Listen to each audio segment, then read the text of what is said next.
마켓나우 2부 출발합니다. 김우현입니다. 최근 들어서 참 분위기 타는 게 이렇게 중요하다라는 생각이 듭니다. 간밤 뉴욕 증시 분위기에 따라서 양지수, 국내 증시도 모두 하락으로 출발을 했는데요. 최근에 상승세가 무서운 이 코스닥 지수는 9시 30분을 기점해서 하락분을 모두 만회하고 상승으로 방향을 강하게 틀면서 현재도 지수가 2% 가까운 오름세로 진행이 되고 있습니다.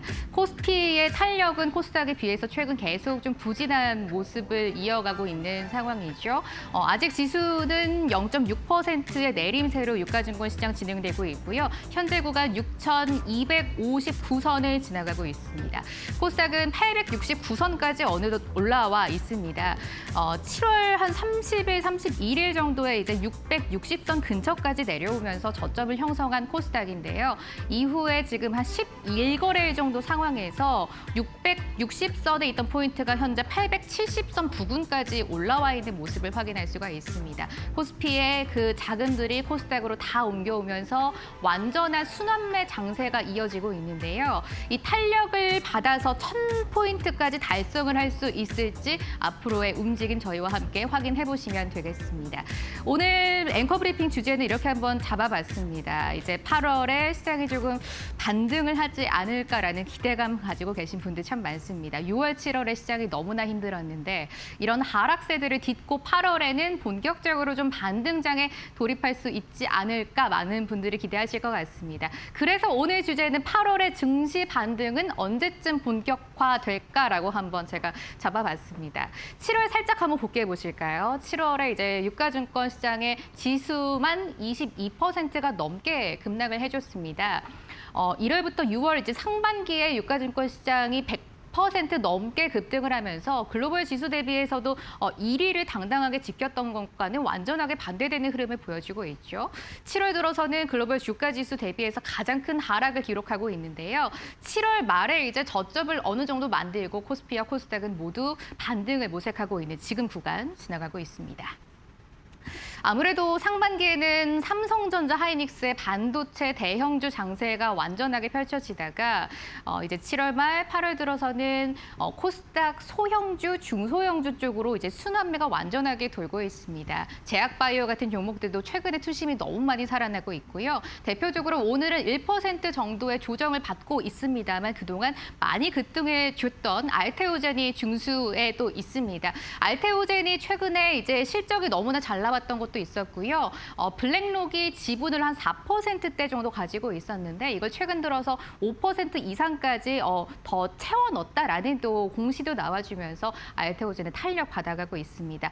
아무래도 2분기의 실적에는 그 중심에 머크 또 키트루다에서 들어오는 마일스톤도 큰 역할을 해줬습니다.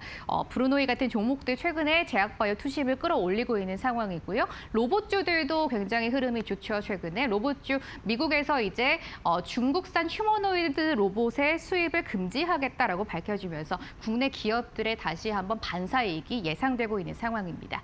우주항공 밑에 주들에서 자세하게 또 보실 거고요. 광통신도 굉장히 좋죠. 역시 로봇과 같은 재료입니다.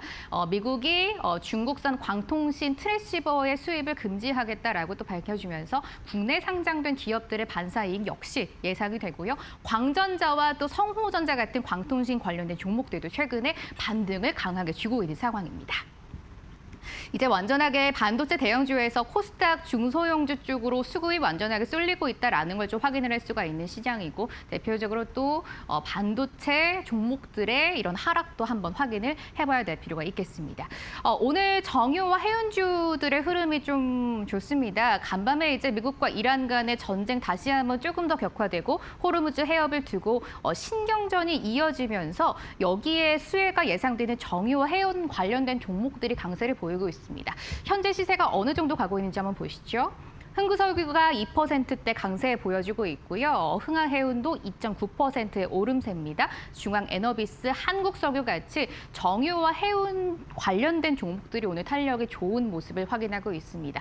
다만 시장이 최근에 조금 내려왔을 때 또 조정을 받았던 종목들인데요. 오늘 시초가 대비해서는 흐름이 어느 정도는 조금 약화되고 있다는 것까지는 체크를 해보셔야 될 것 같습니다. 정유해운주도 참 오늘 흐름이 좋았는데 지금은 조금 약간 탄력이 빠지고 있는 상황까지 볼 수가 있겠습니다. 우주항공주 위에서 살짝 언급을 드렸는데요. 스페이스X가 얼마 전에 이제 실적 발표를 했습니다. 실적이 너무나 잘 나왔고요. 간밤에 이제 대규모 락업 물량이 다 풀렸는데 보호 예수 물량이 다 풀렸는데 그럼에도 불구하고 주가는 4% 넘는 급등으로 마무리를 했습니다. 어느덧 스페이스X가 그간의 우려를 떨치고 다시 한번 공모가 위까지 올라와 있는 것을 또 볼 수가 있고요. 어제 정부에서 나왔던 이야기입니다. 제2 우주센터를 건립한다는 소식 들어오면서 우주항공과 관련된 종목들도 최근에 시세가 굉장히 좋은 점을 확인할 수 있습니다. 우주항공주 오늘도 또 시세 좋고요. 어제 이제 상한가로 마감했던 LK 삼양입니다. 최근에 우주항공주 대장주 역할을 톡톡히 해주고 있는데 오늘도 추가로 상한가 진입에 성공합니다. 현재간 가격 제한폭 가득 채워가면서 1,055원까지 올라와 있는 LK 삼양의 모습 볼 수가 있습니다. 이외에도 우주항공주도 탄력이 또 괜찮습니다. 스피어 같은 종목도 대표 종목이죠. 오늘 3% 넘는 상승으로 26,050원에 진행되고 있고요. HVM, YJ 링크 같은 종목들도 강하게 빨간불을 켜내면서 최근 코스닥 시장을 주도하는 우주항공주들의 모습까지 한번 살펴보셨습니다. 우주항공주도 흐름이 좋은 걸 확인할 수가 있고요. 또 오늘 이제 장 시작과 동시에 나온 지표가 하나 있었습니다. 8월 1일부터 10일까지 수출 데이터가 나왔는데요. 너무나 잘 나왔더라고요. 수출이 총 213억 달러를 역대 최대로 기록을 해줬는데 이 안에서 반도체가 무려 100억 달러를 달성을 했다라는 긍정적인 뉴스도 들어와 주면서 앞으로 반도체 투심에 조금 더 살아나는 긍정적인 모멘텀이 되지 않을까 한번 기대를 해보도록 하겠습니다. 이 뉴스를 여러분들 많이 보셨을 것 같습니다. 아무래도 주가가 급하게 반등을 하려면 가장 중요한 것 중 하나가 금리입니다. 금리 한번 잘 보셔야 될 것 같아요. 지난주 금요일입니다. 미국 시장에서 이제 고용 지표가 하나 발표가 됐는데요. 7월 고용 지표였습니다.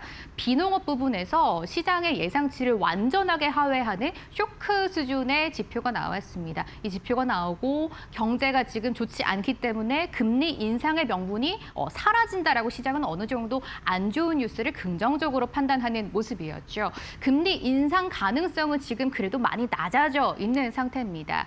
월가의 대표적인 낙관론자라고 꼽히는 톰리라는 사람이 있습니다. 이 사람이 S&P 500이 조만간 이제 8,000선까지 도달할 수 있지 않을까라고 시장은 어느 정도 긍정적으로 평가하고 있는 상황인데요. 여기에는 금리가 반드시 뒷받침돼야 한다라는 점은 우리가 꼭 확인을 해봐야 될 것 같습니다. 8월에는 미국의 FOMC가 진행이 되지 않습니다. 잭슨홀 미팅만 한 차례 예정이 되어 있는 상황이고요. 금리 인상 그리고 금리 인하, 금리 동결과 관련된 발표가 나오지 않기 때문에 앞으로 9월에 있을 FOMC에서 금리가 어떻게 될 것인지는 이 지표에 이제 달려있다라고 보셔야 될 것 같습니다. 일단 지난주에 나왔던 고용 지표가 하나 그 포인트고요. 두 번째 포인트는 8월 12일, 13일에 순차적으로 발표될 미국 7월의 CPI와 PPI입니다. 이제 조만간 발표가 될 텐데요. 소비자 물가지수, 생산자 물가지수가 어떻게 나오느냐에 따라서 미국 연준에서 금리 인상 그리고 금리 동결에 대한 향방이 정해질 것이기 때문에 지표들 자세하게 보셔야 될 것 같고요. 또 하나 연준이 잘 참고하는 지표가 있습니다. 8월 14일에 7월 소매 판매 지표도 나오는데요. 이 부분이 미국인들의 소비가 3분의 2 정도가 다 들어가는 지표이기 때문에 이 부분 역시도 경기가 어떻게 진행되고 있는지 여러분들이 확인을 해보시면 좋을 것 같습니다. 금리 인상이 조금 더 가능성이 줄어들면 기술주 중심의 종목들이 반등하면서 시장이 다시 한번 탄력을 받아가고 정말 톱니의 말처럼 S&P 500 지수가 8,000선을 넘어가고 국내 증시도 긍정적인 모멘텀이 왔으면 좋겠다라는 바람을 할 수밖에 없는 지금 시장입니다. 아무래도 시장이 이렇게 강력하게 반등해주기 위해서는 반도체 AI주들의 힘이 조금 필요할 수밖에 없습니다. 지금 이쪽으로 탄력이 많이 떨어져 있다 보니까 아무래도 코스피 지수가 코스닥 대비해서 탄력을 받아가지 못하는 그 이유가 되고 있습니다. 메모리 피크아웃의 우려가 조금은 줄어든 것 같긴 합니다. 6월과 7월 비교해서요. 하지만 여전히 우리의 마음 한구석을 불편하게 하고 있는 이 메모리 피크아웃 우려입니다. 그나마 글로벌 빅테크들이죠. 아마존, 알파벳, 마이크로소프트 같은 종목들이 긍정적인 실적을 발표하긴 했습니다. 이 세 종목의 공통점이 바로 실적이 잘 잡히고 대표 있는 AI 반도체 그리고 이런 하이퍼스케일러 관련된 기업이라는 것인데요. 이 기업들이 캐펙스를 확대하겠다라고 발표하면서 7월 말 이후에 반도체 AI주들의 투심이 어느 정도는 살아나고 있습니다. 다만 간밤에 엔비디아가 3% 가까이 또 하락을 했었던 이유는 그 순환 금융에 대한 우려가 다시 한번 올라왔기 때문인데요. 이런 부분도 앞으로 주가의 흐름 그리고 전반적인 이 산업에 대한 흐름을 여러분들이 참고해 보시면 좋을 것 같습니다.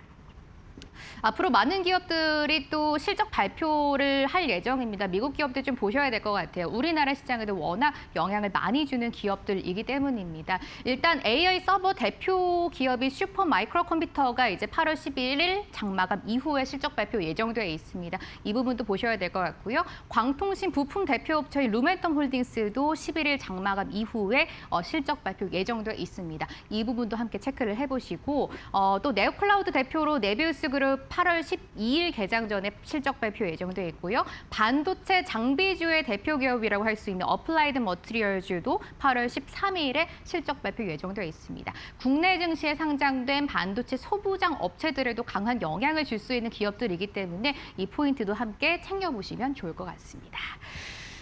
또 얼마 전에 나왔던 소식들이죠. SK 하이닉스가 이제 청주에 이제 팹 투자를 확정했다. 규모가 어마어마하다라는 공시가 나와주면서 SK 하이닉스보다는 낙수 효과를 누릴 수 있는 반도체 소부장단으로 종목들이 굉장히 강세를 보여주고 있습니다. 오늘도 코스닥에 상장된 코스닥 반도체 소부장 관련된 종목들 굉장히 시세가 좋고요. 부품단도 괜찮습니다. 팹이 많이 지어질 때마다 어쨌든 다 돈이 더 들어갈 수밖에 없는 기업들이기 때문이죠. SFA 반도체 최근의 흐름이 너무나 좋아요. 오늘도 14%의 추가 상승세 이어가고 있고요. 제주 반도체도 그간의 부진한 하락을 뒤로하고 10만 원 선에 다시 한번 향해 달려가고 있습니다. 어제에 이어서 추가 상승 94,100원까지 시세를 올려가면서 7% 급등, 반도체 부품주들이 굉장히 소부장단에서 흐름이 괜찮다라는 모습까지 한번 전해드리도록 하겠습니다. 이 포인트가 아무래도 제일 중요할 것 같습니다. 메모리 그리고 AI 반도체주들이 한번 다시 사이클을 만들 수 있는 뉴스가 되지 않을까라고 증권사들도 긍정적으로 보고 있는 포인트입니다. 삼성전자와 하이닉스가 이제 조만간 주주 환원을 얼마나 할 것인지 규모를 발표할 예정인데요. 일부 증권사에서는 삼성전자의 이번 주주 환원 규모가 100조 원까지 되지 않을까라고 또 긍정적으로 내다보고 있습니다. 그동안 일평균의 주주환원 평균을 좀 봤더니 한 9조 정도가 됐었는데요. 이걸 10배를 훌쩍 뛰어넘는 엄청난 주주환원이 나타나지 않을까. 그리고 외국인 투자자들도 다시 한번 돌아오고 긍정적인 사이클을 만들어갈 수 있지 않을까. 이런 순환매 구조를 한번 시장에서는 긍정적으로 예측을 하고 있는 것 같은데 이 삼성전자 하이닉스가 대규모 주주환원을 발표를 하면서 이게 바로 주가의 반등 분수령이 되지 않을까라고도 한번 전망을 해볼 수가 있겠습니다. 다만 주가는 아직도 힘이 그렇게 크지는 않는 모습이고요. 하이닉스가 오늘 2% 조정을 좀 가져가는 상황, 140만 원 하회하는 걸 볼 수가 있고 삼성전자는 1.4% 탄력으로 23만 3천 원 선 현재 지나가고 있습니다. 아무래도 삼성전자의 그 규모가 조금 더 크지 않을까라고 기대가 되면서 지금 하이닉스보다는 삼성전자의 주가 탄력은 조금 더 가져가고 있다라는 모습까지 포인트로 찝어낼 수 있을 것 같습니다. 전반적으로 일단 시장은 이렇게 한번 반등을 모색하지 않을까라고 말씀을 드렸고요. 확인하고 가야 하는 이슈 간단하게 보여드립니다. 미국과 이란 전쟁에 대한 여전한 우려감 나타나고 있다는 거 다들 보셨을 것 같고요. 미국 장기 금리가 계속 조금씩 움직이고 있다는 것도 마음 한구석을 불편하게 하기는 합니다. 잭슨 홀 미팅 조금 좀 말씀드렸던 것처럼 8월 27일부터 사흘간 예정이 되어 있습니다. 9월에 FOMC 향방을 볼 수 있는 중요한 포인트이기 때문에 한번 더 보고 가셔야 될 것 같고요. 미국 빅테크 실적 발표도 예정되어 있습니다. 8월 26일에 엔비디아의 실적이 발표가 될 예정인데 여기를 한번 또 집중해 보시는 거 중요할 것 같습니다. 코스닥의 승강제가 이제 본격적으로 좀 도입될 것으로 예상이 되고 있습니다. 구체적인 이야기를 이제 하반기에 한다고 이야기가 되고 있는 상황인데 이 코스닥 승강제가 도입되면서 천스닥을 향해 갈 수 있을지도 한번 보셔야 될 것 같습니다. 코스닥 승강제 일부 기업에는 지금 휴재 같은 종목들, 알트 알테오젠 같은 종목들이 올라갈 것으로 예상이 되고 있는 상황, 이 부분도 포인트로 드리도록 하겠습니다. 마지막으로 8월 27일에 금통이 예정되어 있습니다. 매파적인 금리 동결이 나타나지 않을까라고 현재는 전망되고 있는데 이 부분도 함께 추후 저희와 참고해 보시면 좋을 것 같습니다.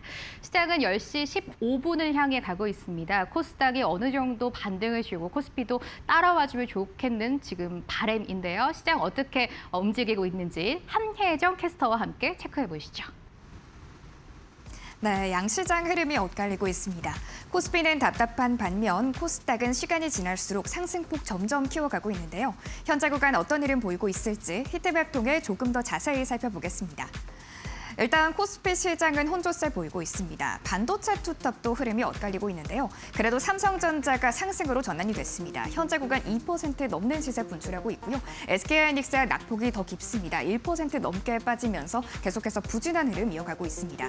최근에 외국인들이 이 코스피 시장에서 반도체 종목들을 한 달 내에 이제 6조 원 넘게 팔아냈습니다. 특히 삼성전자와 SK하이닉스의 외국인 지분율은 연중 저점 부근까지 최근에 떨어지기도 했는데요. 그래도 오늘 이 두 종목 외국인의 매수세가 포착됐다라는 부분은 확인해 보셔야겠습니다. 오늘 기술주 전반이 부진한 흐름 보이고 있습니다. 삼성전기가 4% 빠지고 있고 LG이노텍도 1% 넘는 낙폭 키워내면서 지금 MLCC 기판 쪽도 크게 힘을 쓰지 못하고 있는 상황이고요. 오늘 방산 섹터도 힘을 쓰지 못하고 있습니다. 다만 하나솔루션이 홀로 3%대 빨간불 들어와 있는데 하나솔루션과 LG 디펜스 에어로스페이스가 손을 잡고 AI 참모 개발에 나선다라는 소식이 보도가 됐습니다. 다만 두 종목 주가 흐름은 엇갈리고 있는데 하나솔루션만 3% 가까이 올라주고 있고요. LG 디펜스 에어로스페이스는 2.9% 약세 보이고 있습니다. 여기에다가 어제 좋았던 전력 쪽도 오늘 쉬어가고 있습니다. 지금 전력 3사 일제히 하락불 켜내고 있고 다만 모든 종목들이 빠지는 건 아니고요. 정유 쪽은 그래도 강한 흐름 보이고 있습니다. SO일이 4% 가까운 시세 분출하고 있고 SK이노베이션도 빨간불 들어와 있는데 간밤에 지정 확정 리스크가 부각되면서 국제유가 WTI 지수가 80달러 선 위로 올라섰죠. 우리 정유주들이 정유 마진에 대한 수혜를 받아가고 있습니다. 오늘 기술주 전반이 쉬어가면서 제약바이오 종목들이 순환매 성격으로 올라주고 있습니다. 셀트리온 2% 강세, 삼성바이오로직스도 오늘 1% 넘게 올라주면서 그래도 견조한 흐름 유지해 나가고 있다라는 점 긍정적입니다. 오늘 코스피 시장은 이 반도체와 함께 기술주가 좀 쉬어가는 분위기인데 코스닥 상황은 어떨지 곧바로 살펴보시죠. 오늘 코스닥 시장 함께 살펴보면요. 이 코스피 시장보다 오늘도 코스닥 시장이 그래도 더 강합니다. 지금 시간이 지날수록 이 상승으로 포착되는 종목들이 점점 늘어나고 있는데 그런데 전장에서 이 강한 시세를 분출했던 종목들이 오늘 하락 전환됐다라는 점은 아쉽습니다. 특히나 이 시가총액 1위 종목인 알테오젠이 어제 두 자릿수 급등세를 보였는데 오늘 3% 하락으로 전환됐다라는 점이 눈에 띕니다. 여기에다가 에코프로 그룹주도 오늘 쉬어갑니다. 에코프로 BM이 2%, 에코프로도 1.3% 빠지면서 지금 코스닥 시장에 좀 낙폭을 가하고 있고요. 여기에다가 이 제약바이오 종목들도 일부 하락 전환이 됐습니다. 펩트론 1.5% 빠지고 있고 ABL바이오와 리가켄바이오 이 기술 수출에 대한 기대감으로 어제 분위기가 좋았는데 오늘은 함께 1% 동반 약세 보이고 있습니다. 그래도 오늘 반도체 소부장단이 코스닥 시장에서 힘을 쓰고 있습니다. 어제 정부가 3대 메가 프로젝트 2차 점검 회의를 열었죠. 특히나 이재명 대통령이 호남권 반도체 클러스터 구축에 박차를 가해야 한다라고 강조를 했습니다. 여기에 공장에 들어가는 반도체 장비단이 그 수혜를 받아가고 있는데요. 관련 종목들 시세에 함께 체크해보면 오늘 주석 엔지니어링의 두 자릿수 강세 붙어가고 있습니다. 12% 강한 시세 분출하고 있다는 점 확인해 보셔야겠고요. 여기에다가 이오테크닉스 3.5%, 원익 IPS도 5% 넘게 올라주면서 코스닥 시장을 끌어올려주는 모습 확인이 되고 있습니다. 최근에 호실적 발표했던 심텍도 오늘 4% 넘게 올라주면서 계속해서 우상향 랠리를 이어나가고 있습니다. 이렇게 오늘 양시장 히트맵 함께 살펴봤고요. 지수 상황도 함께 살펴보시죠. 오늘 지금 코스피가 그래도 상승으로 전환이 됐습니다. 현재 구간 강보합권 지나가면서 6,300선까지 회복을 했고요. 코스닥은 0.9% 상승폭이 조금 둔화됐습니다. 현재 구간 862포인트 지나가고 있습니다. 매매 동향도 함께 살펴보시죠. 오늘 외국인의 매수 전환됐다라는 점이 눈에 띕니다. 600억 원 넘게 사들이고 있고요. 개인도 900억 원 넘게 매수 우위 보이고 있습니다. 이어서 코스닥 상황도 함께 살펴보시죠. 코스닥 같은 경우에는 지금 메이저 주체 간의 흐름이 엇갈리고 있습니다. 외국인만 지금 2천억 원 넘게 팔면서 하방 압력을 가하고 있고요. 개인과 기관이 그래도 이 방어를 해주고 있는 모습 확인해 볼 수 있겠습니다. 이렇게 오늘 오전장 분위기 함께 살펴봤습니다. 시장이 다행히도 유가증권 시장도 빨간불을 켜내는 모습입니다. 그래도 8월 들어서 양시장의 분위기가 나쁘지 않다라는 걸 오늘 시장 보면은 다시 한번 확인을 해볼 수가 있겠습니다. 머니코드 통해서 오늘 나왔던 리포트들 함께 읽어보시죠. 삼성전기의 이야기가 있어서 함께 읽어보면 좋을 것 같아서 가지고 나왔습니다.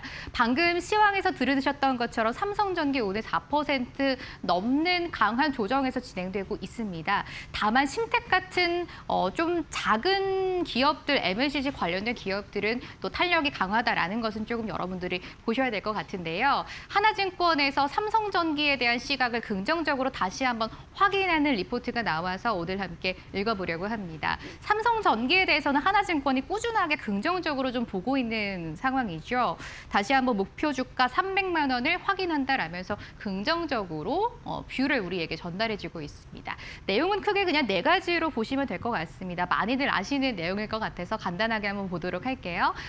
삼성전기는 AI 시대에서 없어서는 안 되는 두 가지의 부품을 아주 꽉 잡고 있는 기업입니다. 대표적인 게 바로 이 MLCC인데요. MLCC는 쉽게 말해서 이제 전력의 댐이라고 생각을 해주시면 됩니다. 전력이 이제 필요할 때 잘 보관을 하고 있다가 전력이 써야 할 때는 다시 한번 내보내주고 이렇게 전력이 안정적으로 흐를 수 있게 유지해주는 중요한 부품이라고 생각을 하시면 됩니다. 다들 들으셨다시피 AI 시대에서 가장 중요한 것 중 하나가 전력인데 이것을 잘 이제 조절해주는 부품이기 때문에 AI 반도체 시대에서는 없어서는 안 되는 삼성전기의 가장 중요한 부품이라고 볼 수가 있겠습니다.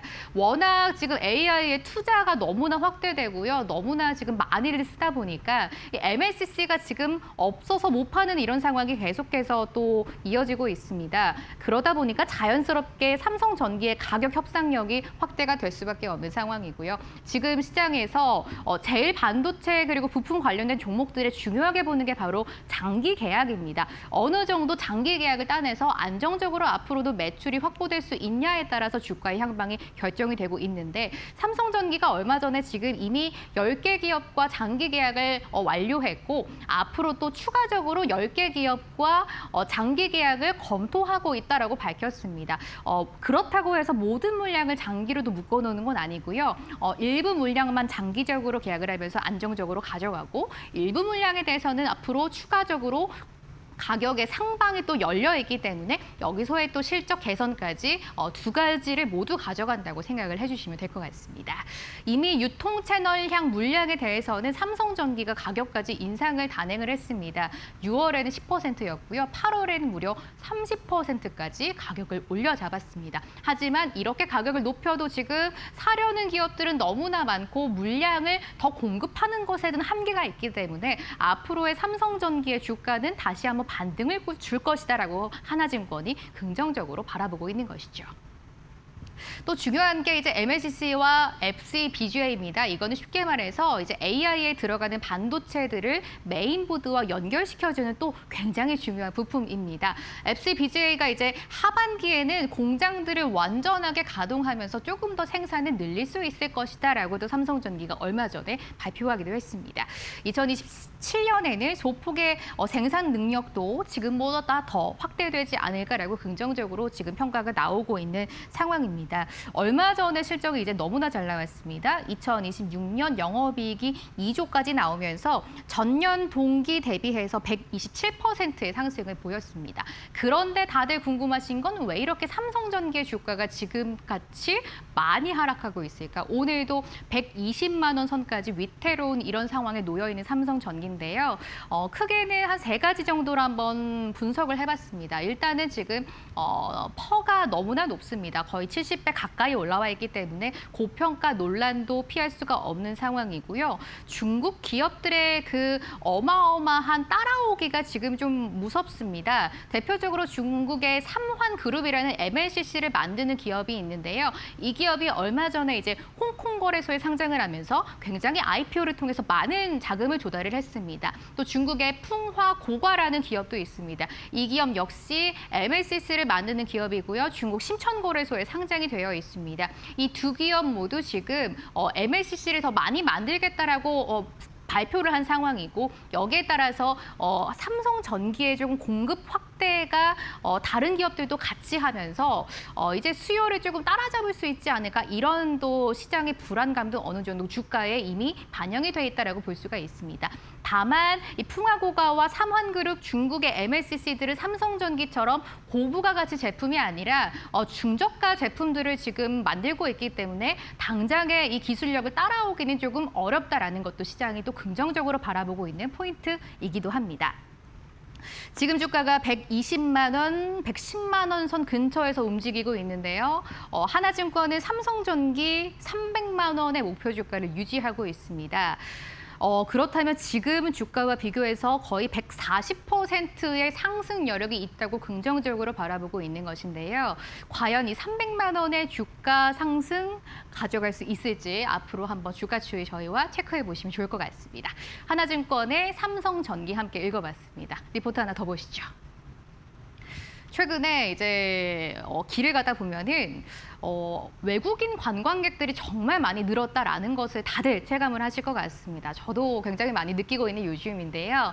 외국인 관광객들이 참 많이 찾아주는 게 우리나라의 대표적으로 편의점과 또 올리브영이라고 합니다. SNS 상에서도 우리나라의 편의점을 방문하거나 올리브영을 방문해서 이제 물건을 사고 또 먹고 이런 모습들이 많이 또 나오고 있는 것도 보실 수가 있을 것 같아요. 최근에 GS 리테일 실적이 너무나 잘 나왔습니다. IBK 투자증권에서도 회복 신호가 뚜렷하다고 긍정적으로 평가를 하고 있어요. 실적이 이제 어제 나왔는데요.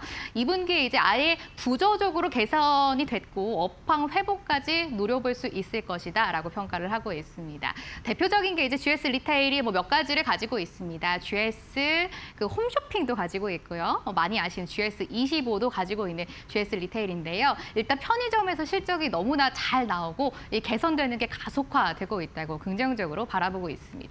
특히 또 중요한 포인트로 보셔야 될 것 같은 게 편의점 실적이 잘 나왔는데요. 여기서 가장 주된 원인이 그동안 점포가 너무나 많았는데 좀 장사가 잘 안 되는 점포들을 많이 정리를 하고 잘 되는 점포에 조금 몰아주기를 하면서 안 되는 것을 좀 줄이면서 비용도 절감을 했다라는 게 실적에 긍정적으로 잡혔던 것 같습니다. 전반적으로 이제 리테일에 대해서 산업이 좀 재편되고 수요가 회복될 것이다라고 긍정적으로 보고 있고 GS도 슈퍼마켓도 하나 가지고 있는데요. GS 프레시웨이 이제 성장도 계속 될 것이고 객수와 객단가도 동반 증가할 것이다라고 긍정적으로 평가를 해주고 있습니다. 실적 추정치가 앞으로 이제 더 눈높이를 높일 것이다라고 보고 있는데요. 2026년에 영업이익을 지금 3,462억까지 높여 잡은 상황입니다. 이게 전년 대비해서 18%가 넘게 성장한 것으로 지금 기대가 되고 있는데요. 앞으로 GS 리테일도 한번 주가 보시면 좋을 것 같습니다. 최근의 흐름이 너무나 좋아요. 지금도 전고점 근처까지 와 있습니다. 전고점이 29,000원이었는데 최근에 약간 조정받으면서 27,000원 선 왔다 갔다 하고 있습니다. 전고점을 뚫고 정말 목표 주가 상향을 한 IBK 투자증권의 말이 맞을지 목표 주가 35,000원까지 올려 잡았는데요. 이 부분까지 갈 수 있을지도 저희와 함께 체크해 보시면 좋을 것 같습니다. 일단 오늘 시장 전반적으로 한번 저와 보셨고요. 리포트까지 읽어봤습니다. 전문가는 오늘 시장 어떻게 보고 있을지 2대1온 이난희 파트너님 연결해서 시장에 대한 분석 들어보겠습니다. 파트너님 안녕하세요. 네, 반갑습니다. 예, 반갑습니다. 오늘 시장 어떻게 보고 계십니까? 네, 지금 이제 우리 시장 같은 경우는 상당히 이제 좀 눈치를 많이 보잖아요. 미국 증시가 하락하는가, 그죠? 그리고 어제 보면은 국제 유가가 급등하는가, 그리고 이제 또 내일 미국 시장의 CPI 물가지수가 어떻게 되는가, 그죠? 근데 이제 우리 시장이 지금 보면은 사실 현재 코스닥 시장이 상승을 하고 있기는 하나 주도주는 없지만 이런 눈치 보는 장세에서 순환매가 굉장히 좀 빠르게 돌아가고 있습니다. 결국 약간 개별 성향에 있는 어떤 종목이라기보다는 테마는 형성되어 있지만 여러분들께서 비중 베팅을 강하게 할 수 있는 그런 어떤 종목들은 지금 그렇게 많지가 않다라는 겁니다. 여러분들께서 얼마 전까지만 하더라도 거래소 시장에 삼성전자라든지 하이닉스라든지 이런 종목들을 상당히 이 베팅 강도를 강하게 하는 그런 어떤 유동성의 어떤 장세였다면은 지금은 어떻게 보면은 그런 시장이라기보다는 지수도 그저 그렇게 시장에서 신경을 쓰지 않으면서 이 수급에 대한 어떤 순환매가 빨리 이렇게 좀 돌아가는 그런 시장이라고 여러분들께서 보시면 됩니다. 그러니까 시장이 하락할 때 나올 수 있는 뭐 오늘 아침에도 보면은 뭐 그 화장품이라든지 이런 그죠 게임 종목이라든지 이런 것들 그래서 사실 이 반도체에서 이 빠진 자금들이 지금 아직 확연하게 뭐 삼성전자나 하이닉스가 자금이 빠졌다라고 보기는 좀 아직 애매하거든요. 지금 오늘도 보면은 삼성전자가 상당히 살아나려고 하는 이제 그 박스에서의 어떤 그런 움직임이 보여주고 있고 하이닉스 역시도 지금 보면은 밀렸다가 올라오는 이런 어떤 흐름들이 있기 때문에 코스닥 시장이 올라가는 거에 비해서 약간의 어떤 박스권 전략이기 때문에 이 자금이 빠져서 그저 빠진다면은 어디로 갈 건가? 그죠? 보통 우리가 뭐 이렇게 반도체 자금이 빠지면은 뭐 조선이나 방산, 뭐 바이오 뭐 이런 식으로 이동할 수 있다고 하는데 그것도 보면은 그렇게 썩 그렇진 않거든요. 그래서 오늘 여러분들께서는 이 코스닥 시장이 이제 지금 600포인트를 깨고 다시 이제 1000포인트를 향해서 가는 어떤 흐름들인데 여기서 가장 주목해야 되는 부분들이 뭐냐면 거래량이거든요. 그러니까 어떤 종목에 거래량이 실리면서 시장을 주도할 수 있는 흐름이 나오는가를 체크해 보셔야 되는데 우리가 거래소 시장에서는 그동안 반도체, 삼성전자, 하이닉스가 상당한 거래량과 거래 대금을 만들면서 이제 움직여 줬습니다. 그러면 걔들이 전부 다 시총이 어떻게 했냐면 상당했잖아. 그죠? 2,000조씩 뭐 이렇게 만드는 그런 과정이었는데 그러면 코스닥 시장 같은 경우는 어떻게 될 것인가? 코스닥 시장에서 시총 1위는 아무래도 바이오 종목 중에서 알테오젠이니까 이 알테오젠의 움직임이 지금 보면은 뭐 그렇게 많은 거래 대금이 들어오진 않지만 앞에서에 비하면은 좀 거래 대금이 좀 많이 들어오고 있는 편이잖아요. 오늘 또 한 2,300억 정도 들어오고 있는데 이 알테오젠의 흐름이 코스닥 시장에서 지금 800포인트에서 1000포인트를 가는 어떤 흐름의 방향을 잡아줄 수 있지 않겠나 이렇게 제가 보고 있기 때문에 여러분들께서도 이 코스닥 시장에 뭐 확연하게 어떤 주도주가 없다 하더라도 거래량을 살리면서 순환하는 어떤 그런 어떤 고리들을 잘 잡으시면은 충분한 지금 시장에서 어떤 수익 구조를 형성하는데 좀 도움이 되지 않겠나 이렇게 생각을 합니다. 자, 그래서 오늘도 성공 투자하시고 항상 행복한 하루 되시기 바랍니다. 감사합니다. 네, 이데일리온 이난희 파트너님께 시장 전략 들어봤습니다. 파트너님 고맙습니다. 예, 감사합니다. 네, 시장 전략까지 한번 전달드렸고요. 자리 옮겨서 시장에 대한 종목에 대한 심층적인 이야기 들어보겠습니다. 잠시 후에 함께 하시죠.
인텔이 AI 시장 재패를 위해 21조 원 규모의 대형 유상증자에 전격 나섰다. 주가가 올해만 160% 폭등한 상황에서 대규모 신주 발행을 전격 발표했다. 주주 가치 희석 우려로 주가는 즉각 5% 이상 급락했다. 과거 820억 달러의 자사주 매입에만 치중하던 인텔이 완전히 달라진 모습을 보였다. 이번에 조달한 150억 달러는 피지컬 AI와 맞춤형 반도체 개발에 집중 투입될 예정이다. 과도한 부채 부담 없이 차세대 14A 파운드리 공정과 대규모 데이터 센터 증설을 동시에 추진하는 전략을 선택했다. 인텔의 데이터 센터 매출은 전년 대비 59%나 급증하며 시장의 기대를 뛰어넘었다. 테슬라를 차세대 공정 고객으로 확보한 데 이어 주요 빅테크와의 협력 기대감도 최고조에 달했다. 알파벳, 오라클에 이어 인텔까지 합류하면서 AI 반도체 주도권을 둘러싼 자금 전쟁은 한층 더 격화될 전망이다.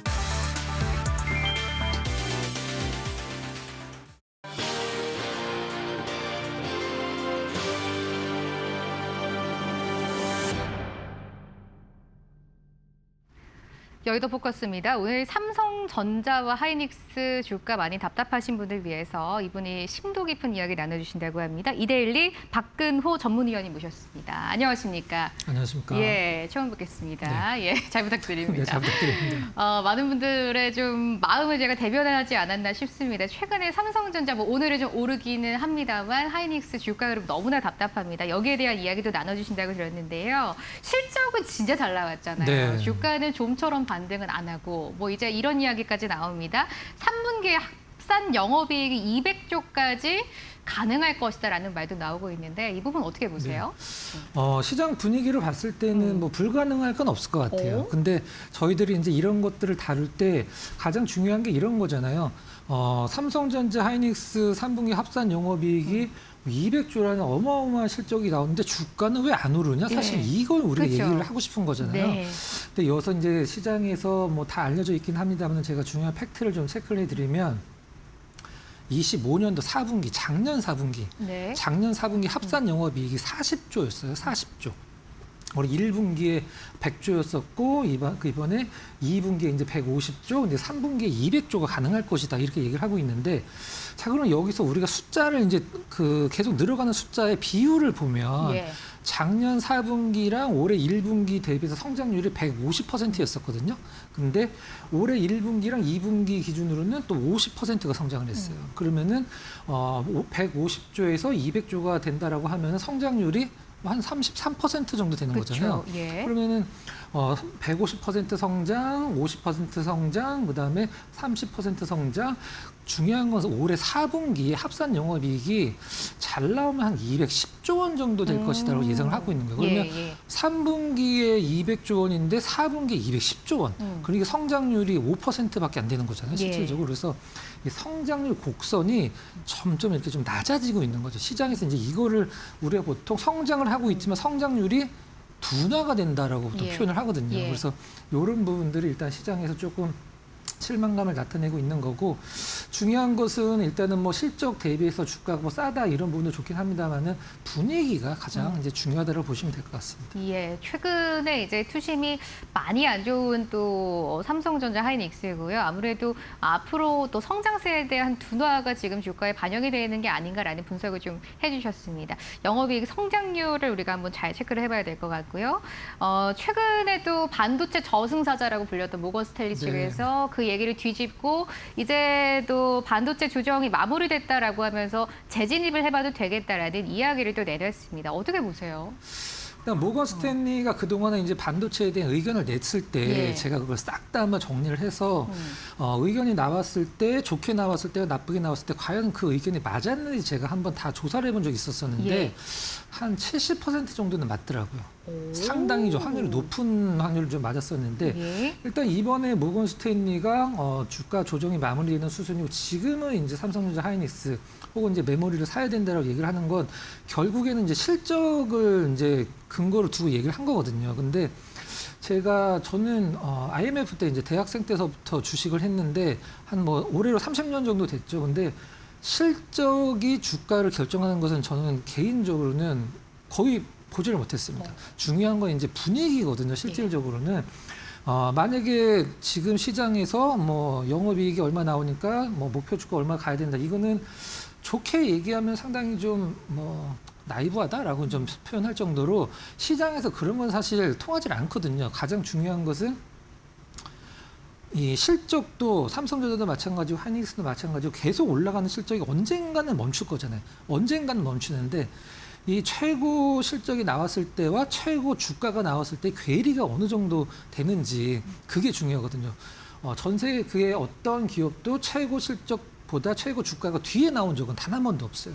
근데 지금 삼성전자 하이닉스 주가 흐름을 잠깐 보면서 말씀을 드리면 이제 네모칸이 오른쪽에 이제 길게 있는 게 바로 종전에 삼성전자 역대 최고 실적은 2018년도나 우리가 옛날 입버릇처럼 얘기했을 때 바로 그때 주가인데요. 2018년도 3분기에 지금 네모칸이 그려져 있는 상황이고 최고 주가는 그것보다 3분기 전에 나왔어요. 그러니까 최고 주가와 최고 실적의 괴리가 3분기 정도 차이가 나는 거죠. 그러면은 이걸 이제 삼성전자 말고 다른 쪽 이제 에코프로를 한번 좀 바꿔서 한번 봐보도록 할게요. 과연 실적이 주가를 이끄는 것인가? 이거를 한번 우리가 확인해 보면 자, 22년도에 에코프로 실적이 영업이익이 3,800억이 나왔어요. 그 다음에 23년도에 실적이 반토막이 나면서 1,500억이 나왔죠. 주가는 5배가 더 올랐습니다. 실적이 반토막 나는 구간에 주가가 5배가 올랐어요.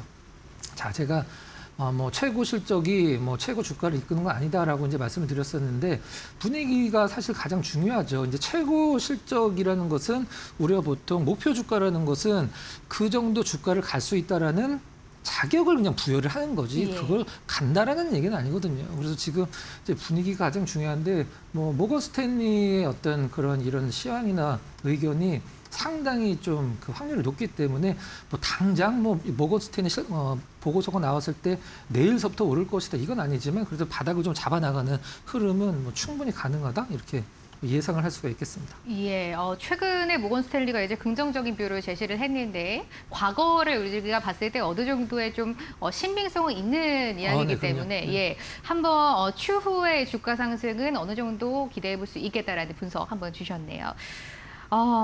이제도 삼성전자 주주 환원을 제가 앞서도 브리핑도 드렸는데 지금 200조까지 얘기하는 증권사들도 나옵니다. 목표 주가 60만 원 의견 나왔거든요.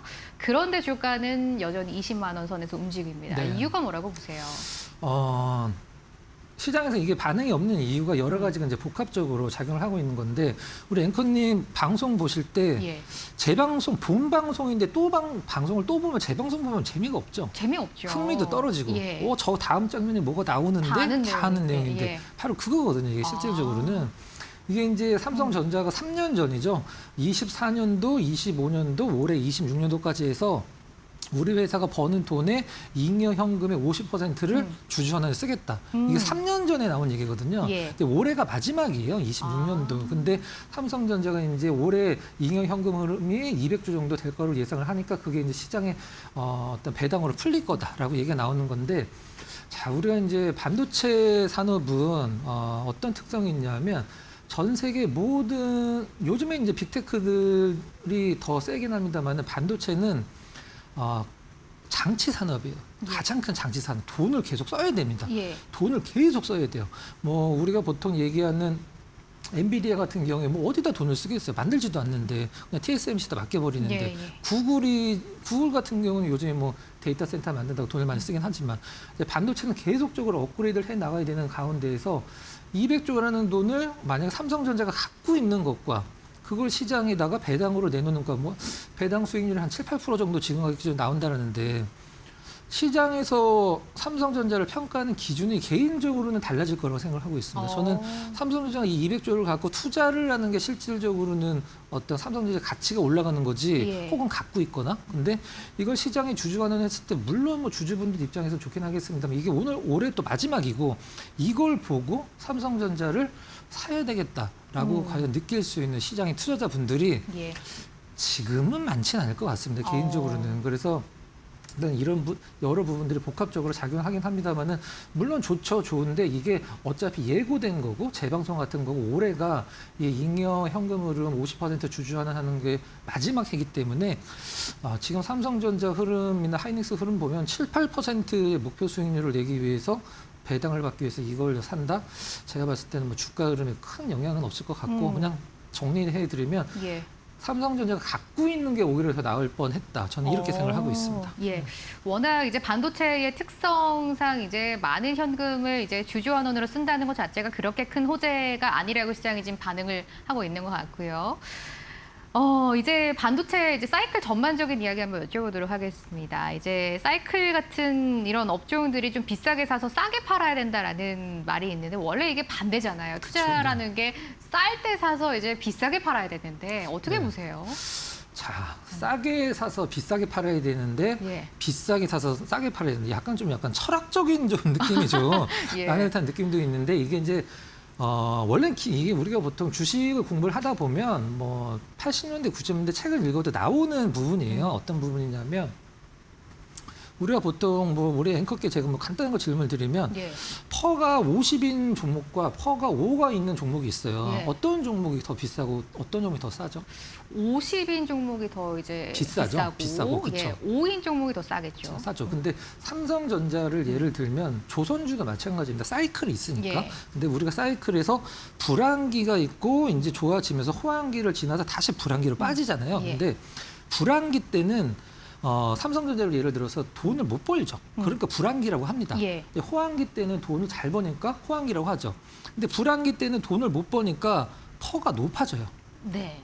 퍼가 이제 한마디로 비싸 보이는 비싸 거죠. 보이는 거죠. 예. 불황기 때는 이제 예. 주가가 떨어져 있음에도 불구하고 돈을 못 버니까 퍼가 이제 높아질 수밖에 없습니다. 예. 근데 이게 쭉 이제 좋아지면서 호황기 때 오면 지금 삼성전자 하이닉스 뭐 포워드 퍼 기준으로 뭐 5다 4다 이렇게 얘기를 하잖아요. 네. 그러니까 퍼가 낮아지면 돈을 잘 벌지만 호황기이기 때문에 일단 사이클의 정점에 다가왔다. 그다음에 퍼가 높아지면은 돈을 못 벌지만 사이클의 저점이 다가왔다. 이게 이제 화면에 나오는 부분이 좋은 자료인데 한번 보시면 일단 이 부분을 보고 여러분들이 이제 아마 많은 생각을 하게 되실 거예요. 삼성전자 23년도에 퍼가 36이었었어요. 적자 나온다고 했었었는데 온기 적자는 간신히 좀 막았죠. 그때 퍼가 36입니다. 불황기 때 거의 바닥이라는 얘기죠. 지금 삼성전자 퍼가 현재 기준으로 12이고 포워드 적용했을 때는 5배밖에 안 돼요. 그러니까 이거는 무슨 말이냐면 꼭 뭐 지금이 고점이고 저때가 뭐 저점이다라고 얘기를 할 수는 없긴 합니다만은 전통적인 사이클을 갖고 있는 기업들은 퍼가 높을 때 비싸 보일 때 사면 그게 이제 불황기의 저점이고 퍼가 낮아지면서 굉장히 싸 보일 때는 이제 호황기의 고점일 가능성이 높다. 그래서 비싸게 사서 싸게 판다. 이게 이제 역설적으로 예. 이렇게 보통 얘기를 하는 거거든요. 근데 이 부분이라고 생각을 하시면 될 것 같아요. 예. 최근에도 8월 들어서 계속 얘기가 나오는 게 코스닥 수담매입니다. 이제 코스닥 쪽으로 완전하게 쏠림이 있었고 어제도 지수만 5% 넘게 급등을 네. 했고요. 많은 분들이 또 이거 궁금해하시더라고요. 이제 삼성전자 하이닉스에 있던 돈이 코스닥으로 다 흘러갔는데 이게 다시 삼성전자 하이닉스로 온다면 코스닥에 이제 조금 조정해 오고 다시 한번 코스피 올라갈 수 있을까 이런 부분 많이 궁금해하십니다. 코스닥 다시 소외될 거라고 보세요? 일단 삼성전자 하이닉스가 좀 멈칫해야지 코스닥이 좋았던 건 사실인데 예. 일단 팩트부터 좀 말씀을 드리면 삼성전자 하이닉스에서 개인 투자자 수급은 나오지 않았습니다. 계속적으로 사고 있어요. 계속 사고 있습니다. 다만 이 단일 종목 레버리지에 들어가는 돈이 이제 코스닥 쪽 개별 종목 쪽으로 옮겨간 건데 자 그러면은 저는 사실 이 방송 이제 패널로 나와서 말씀을 드릴 때 좀 예. 약간 뭐 시청자분들이 좀 듣고 싶은 얘기나 들으시면 좀 기분 좋아하실 만한 내용들 있잖아요. 예. 그런 부분들을 내용을 가급적이면 말씀드리고 싶지만 그래도 저희 개인적인 생각이 있잖아요. 네. 근데 저는 이제 솔직히 좀 말씀을 드리면 전 코스닥 시장이 지금 저평가됐거나 소외됐다라고 생각하진 않거든요. 자, 왜 그러냐면 예. 자, 우리가 삼성전자 하이닉스 봤을 때 올라가야 된다고 생각하잖아요. 네. 뭐 우리 앵커님 경제방송 뭐 워낙 베테랑이시니까 삼성전자 하이닉스가 왜 올라가야 됩니까라고 질문하면은 뭐 실적이 이렇게 좋은데 지금 너무 싸잖아요. 그거밖에 없거든요. 그렇죠. 근데 그걸 반대로 코스닥에다가 적용을 해보면 왜 코스닥에 있는 그런 잣대를 적용을 안 하는지 저는 개인적으로 모르는데 궁금한데 코스닥 1위서부터 30위까지 한번 좀 대충 한번 보도록 할게요. 자, 코스닥 IT 중에 1위가 주성 엔지니어링이에요. 예. 네. 저점에서 10배 올라왔어요. 그렇죠. 1000% 올라왔습니다. 예. 그러고 나서 좀 떨어진 건데 아직 수치적으로는 좀 뭔가 증명이 안 되고 있는 상황이죠. 예. 그다음에 로봇 중에 대장주 코스닥 시가총액 4등입니다. 레인보우 로보틱스. 예. 퍼가 7,500입니다. 7,500이라는 건 무슨 말이냐면 걸어서 태양까지 갔다 올 수 있는 시간이에요. 퍼가 7,500이라는 거는 내가 이 기업에 7,500년 기업에 1억을 투자하면 7,500년 후에 이 기업이 지금 상태로 머물러 있는다 전제 조건 하에 7,500년이 걸린다는 소리거든요. 네. 태양까지 걸어가는데 3,500년입니다. 이 사놓고 걸어타서 7,000년 되면은 이제 본전에 오는 거예요. 예. 이게 코스닥이 저평가된 건가요? 그다음에 코스닥이 지금 퍼가 몇 천인 기업들 시가총액 상위 종목군들 중에 어림짐작 잡아도 10개 넘습니다. 네. 평균이 몇 백이에요. 싸다라고 하는 기업이 40입니다, 퍼가. 자, 그러면 코스닥이 왜 올라야 된다라고 다시 질문 드렸을 때 우리 앵커님은 뭐라고 답변하실 거예요? 딱히 또 생각나는 게 별로 없죠. 없네요. 없죠. 예. 그래서 이제 코스닥을 인위적으로 부양을 한다는 건 저는 잘못됐다고 생각을 하고 있고 예. 코스닥에서 그래도 실적이 가장 잘 나오는 게 이 반도체 소부장이거든요. 1위서부터 10위까지 그냥 다 반도체 소부장으로 포진이 돼 있었다라고 하면 지금 코스닥 그 지수 2,000 넘었어요, 실질적으로. 근데 예. 바이오 같은 경우는 올랐다가 다시 대자로 내려오고 오를 때는 몇십 배 오르지만 내려갈 땐 또 똑같이 내려가니까 지수가 계속적으로 오르락내리락 하는 거 가장 중요한 문제.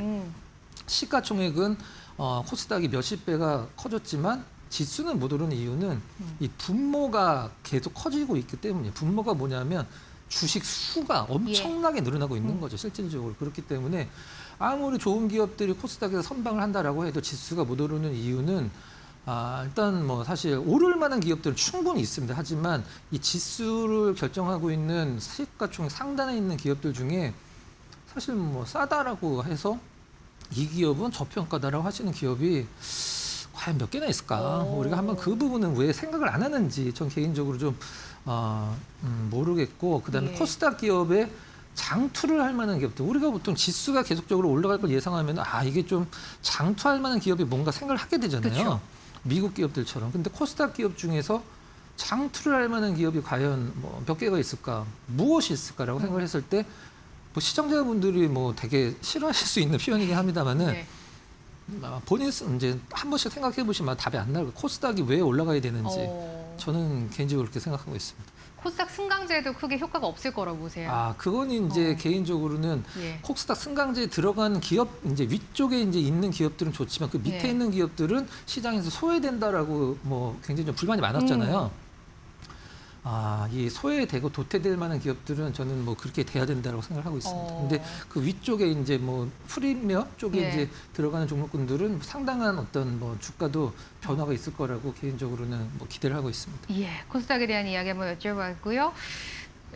이 부분이 또 가장 많이 궁금해하실 부분일 것 같습니다. 좀 긁어드려야 될 것 같은데 삼성전자, 하이닉스 이제 증권사에서 목표가 계속 내잖아요. 네. 차이가 너무 크거든요. 너무 크죠. 이건 어떻게 보세요? 거의 뭐 A증권사, B증권사, 삼성전자, 하이닉스 봤을 때 뭐 예. 2배 차이가 나는 종목군들도 많아요. 그러니까요. 증권사들도.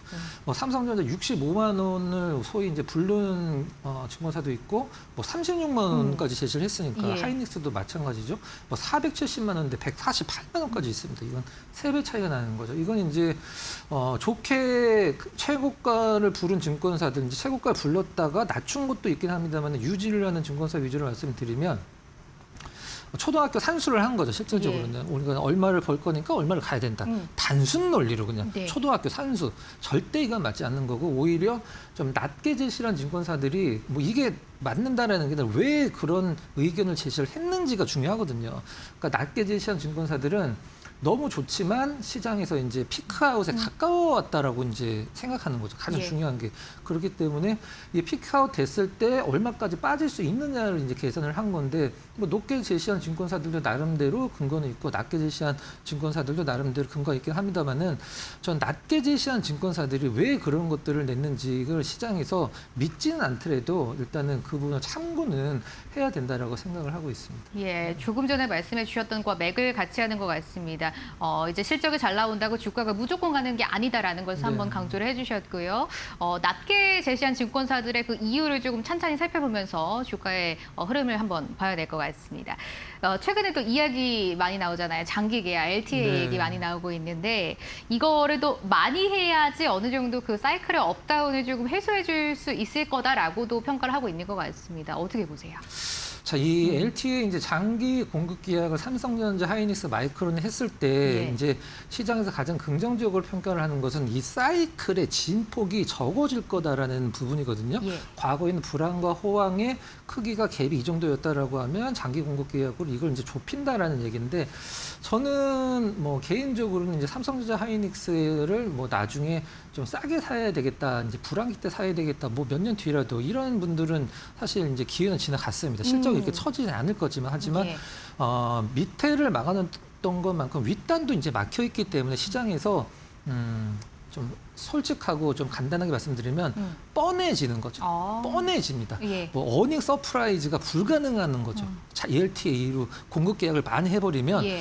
아 이번에 얼마 정도 실적 나올 것 같습니다 했는데 100을 예상했는데 130이 나왔을 때 시장은 환호를 하는 거잖아요. 근데 이게 좀 뭐 뻔해지는 거죠. 그 부분이 좀 뭐 예. 단점이자 기업적인 부분에서는 상당히 좋은 거지만 시장의 어떤 주주분들 입장에서 주가를 움직일 수 있는 부분에서 퍼포먼스는 좀 약해질 수가 있다 이렇게 뭐 보고 있습니다. 예, 마지막으로 시장 전반적인 이야기 한번 여쭤볼게요. 지금도 코스닥은 상승분 거의 다 반납한 것 같습니다. 보합권에서 등락 이어지고 있는데 8월 시장 어떻게 보세요? 좋게 봐야죠. 좋게 볼 수밖에 없고.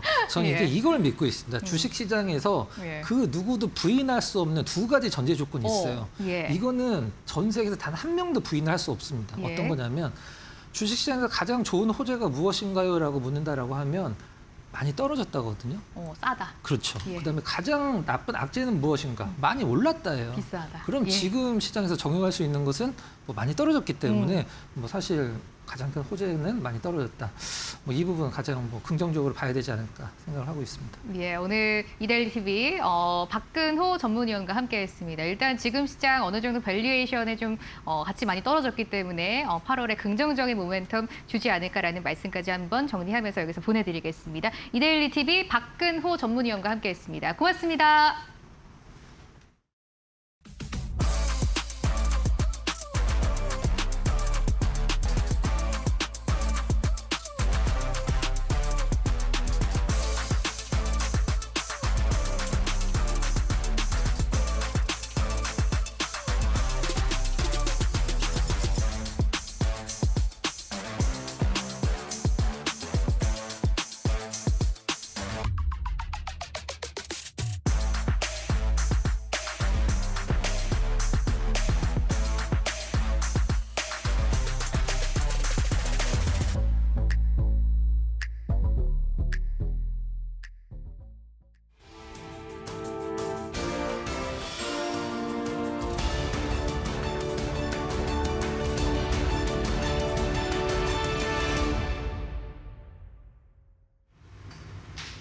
네, 간밤 미국과 이란의 호르무즈 협상이 교착 상태에 빠지면서 유가가 급등했고 미국 시장에서 반도체 관련주들 전반적으로 쉬어가는 흐름을 보였습니다.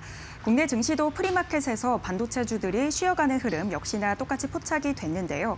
이후 정규장 양 지수 모두 약보합권에 개장을 했고 시간이 지나면서 코스닥 쪽으로는 좀 회복하는 양상이 눈에 띄기도 했는데 현재는 변동성을 보이고 있습니다. 현재 지수 흐름도 한번 열어보겠습니다.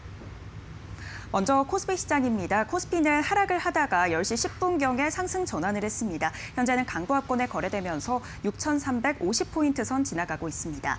코스닥 시장은 어제는 7% 가까이 급등으로 마무리를 했죠. 오늘 장중에 그래도 2% 넘게 오르면서 870선의 고점을 형성하기도 했습니다. 현재는 약보합권에 거래되고 있고요. 849포인트 선의 거래 이어갑니다. 이어서 수급 상황도 살펴보겠습니다. 먼저 코스피입니다. 코스피 오늘 외국인이 사들이고 있는데요. 1,400억 원대 현재 사자세 보이고 있고 오늘 반면 개인이 지수를 끌어내리고 있습니다. 개인이 1,200억 원대 현재 매도해내고 있습니다. 이어서 코스닥 시장도 살펴보시죠. 코스닥 시장에서는 반대로 개인이 사들이고 있고요. 외국인이 물량을 덜어내고 있습니다. 개인이 2,700억 원대 현재 사자세 띄고 있고 외국인은 2,600억 원대 팔아치우면서 코스닥에 하방 압력을 가하고 있습니다. 이어서 환율도 체크해 보겠습니다. 환율 최근 들어 1,410원 선에서 계속 등락을 거듭하고 있는데요. 장 초반에 비해 3원가량 내린 1,414원 선에 거래되고 있습니다. 네, 이렇게 오늘 시장 분위기 간단하게 체크해 봤습니다. 그렇다면 중요한 투자 뉴스에는 어떤 것들이 있을지 바로 이어서 확인해 보도록 하겠습니다. 올해 8월 1일부터 10일까지 수출이 전년 동기 대비 45.3% 증가한 것으로 나타났습니다.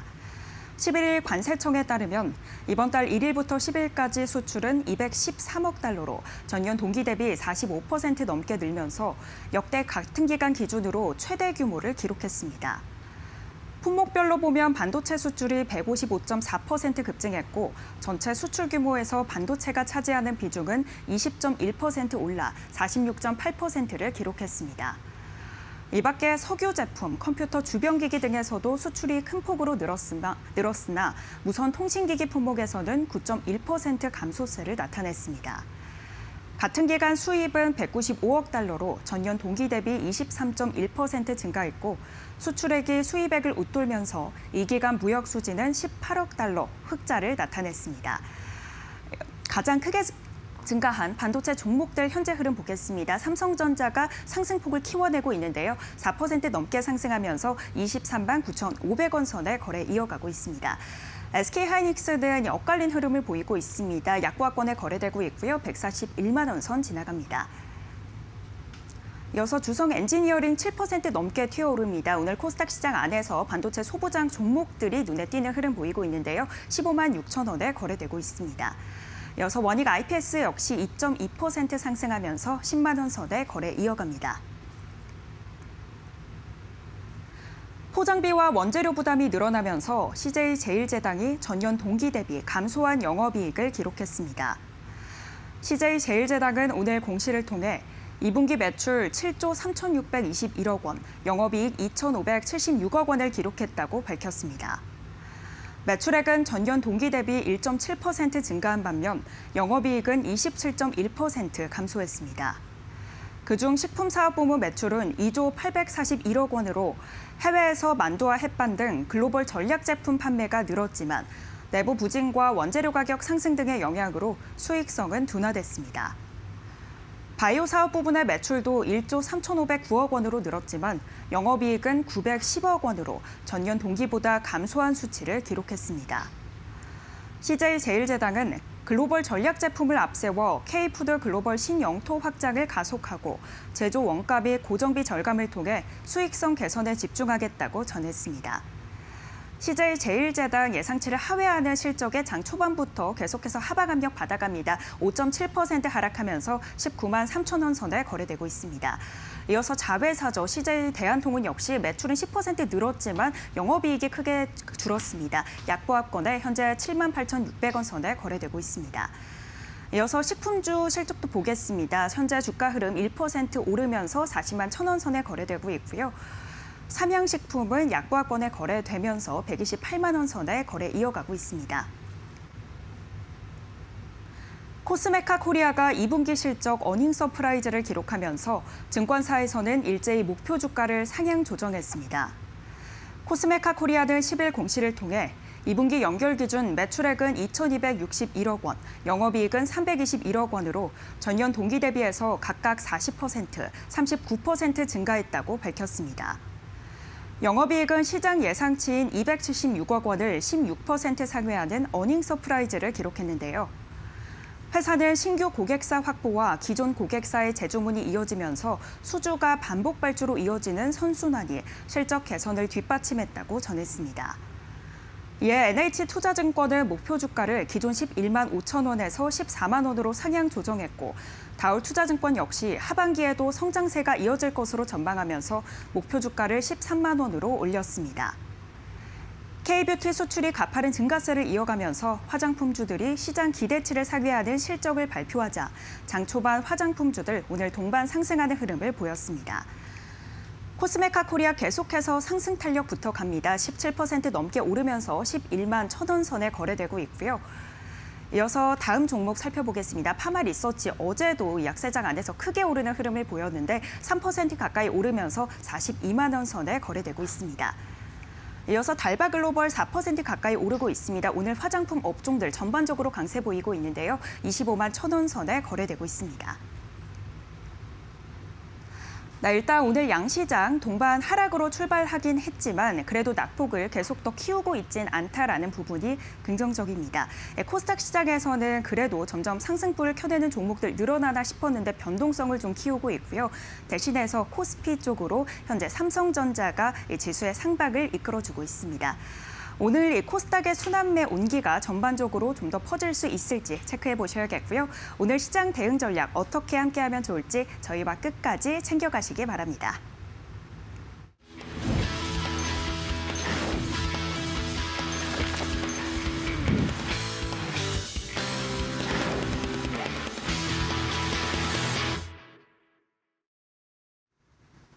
상위 1% 초고수의 픽 시간입니다. 수익률 상위 1% 주식 고수들 오늘 어떤 전략 세우고 있을까요? 오늘 오전장 기준 고수들의 매수 상위 종목 1위부터 5위까지 살펴보겠습니다. 대덕전자가 오늘 1순위 들어와 있습니다. 오늘 기판주 전반이 큰 힘을 못 쓰고 있는데 그래도 MLCC 공급 부족 현상이 이어질 것이다라는 분석 속에 고수들 함께 사들이고 있습니다. 한편 어제 정부가 3대 메가 프로젝트의 속도를 내겠다라고 강조를 하면서 에너지 전력 쪽으로 고수들의 투심이 쏠리고 있습니다. BHI와 대원전선까지 오늘 매수 장바구니에 들어와 있고요. 다만 현대차 같은 경우에는 계속해서 답답한 흐름 보이고 있습니다. 지금 노조 파업이 장기화되면서 이 신차 생산에도 차질이 생길 것이다라는 분석이 나오기도 했는데 관련해서 잠시 후에 이야기 나눠보도록 하겠습니다. 여기에 APR까지 함께 이름을 올리고 있고요. 이렇게 오늘 오전장 기준 고수들의 매수 상위 종목 5가지 함께 살펴봤습니다. 오늘 이 중에서도 현대차 관련해서 조금 더 자세한 이야기 나눠보도록 하겠습니다. 오늘도 이데일리TV 신일섭 전문위원님 모시고 이야기 나눠보겠습니다. 위원님 안녕하세요. 위원님, 현대차 최근에 이 노조 리스크가 계속해서 발목을 잡고 있는 것 같습니다. 지금이 저점일지 매수해보면 어떨지 궁금합니다. 네, 일단 현대차는 코스피 지수보다 약하기 때문에 코스피 지수가 무너지면은 안 됩니다. 지금 일단 삼성전자가 오늘 그 좋은 모습인데 삼성전자랑 코스피 지수의 차트가 거의 유사하거든요. 근데 이제 현대차 같은 경우에는 그거보다는 안 좋아요. 그렇기 때문에 이 산이 무너지면은 이제 약한 나무는 그냥 두동강 납니다. 그래서 이제 현대차라던가 기아, 현대모비스, 그다음에 뭐 LG전자까지 사실은 이런 종목들이 피지컬 AI로 뜬 종목들이거든요. 그런 종목들은 지금 한 단계 더 레벨 다운되게 되면은 이 추세가 이제 무너지게 되기 때문에 지수가 버티기만을 기원을 해야겠죠. 지금 지수가 그 10개월 선을 깨면 안 됩니다. 지금 코스피가 10개월 선의 지지를 받고 있잖아요. 거기를 깨면은 일단 현대차, 기아, 현대모비스, 현대위아 이런 것들은 더 레벨 다운 되겠죠. 자, 코스피 지수 지금 정확히 지금 10개월 선 지지 받고 있잖아요. 하락 다이버전스 출현한 뒤에, 그렇죠? 2017년, 2023년 맨날 보여드렸는데 과거에도 마찬가지거든요. 1989년도에도 그랬습니다, 여러분들. 1989년도에도 주가의 고점은 높아졌는데 보조지표 고점 낮아지면서 고점 나왔거든요. 자, 89년까지 보여드렸고요. 100%였어요. 여러분들. 자, 이번에도 고점 높아지면서 보조지표 고점 낮아지는 하락 다이버전스 나오면서 고점 출현했죠. 그 다음에 맨 처음 닿는 이 10개월 선의 지지가 이게 이제 이 그 상승세를 유지하는 조건이거든요. 왜냐면 12동 평균선을 타고 보통 갑니다. 왜냐하면 22동 평균선을 타고 가기에는 이 대세 상승기에는 굉장히 빠르게 상승하기 때문에 이격이 상당히 벌어져서 떠서 가요. 그래서 맨 처음에 닿는 것은 10개월 선이고 10개월 선 지지받으면서 계속 가는 겁니다. 그게 주봉에서도 나타나잖아요. 10개월 선 지지받고 10주선 지지받고 계속 가다가 무너지니까 그 아래 단계로 내려가는 거예요. 지금 10개월 선 지지가 지금 확인이 되고 있는데 여기서 이제 삼성전자랑 코스피가 똑같잖아요.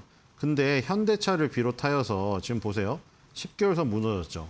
저번 달에 10개월 선 무너져서 20개월 선까지 빠졌어요. 얘는 20개월 선 지지받고 있죠. 저 꼬리를 보세요. 기아도 마찬가지죠. 20개월 선 지지받고 있잖아요. 지금 다 마찬가지거든요. 현대모비스도 마찬가지거든요. 현대모비스도 마찬가지죠. 지금 요거는 10개월 선 지지받고 있네요. 현대모비스는 삼성전자 코스피랑 같은 레벨이고 기아랑 현대차는 삼성전자 코스피 현대모비스보다 한 단계 아래에 있어요. 그러니까 현대차 그리고 기아를 하시는 분은 삼성전자 코스피 그리고 같은 업종 섹터 내에서 현대모비스가 만약에 10개월 선 이탈되잖아요. 현대차, 기아는 20개월 선이 이탈돼요. 20개월 선이 이탈되면은 올라오기 상당히 어렵거든요. 그러니까 현대차의 운명은 어디에 달려 있다? 코스피랑 삼성전자의 주가에 달려 있습니다. 그래서 10개월 선 지지가 현대차랑 기아를 가지고 계신 분은 삼성전자와 코스피가 10개월 선 지지가 되는지 무너지는지를 꼭 확인하시고 대응하셔야 될 것 같습니다.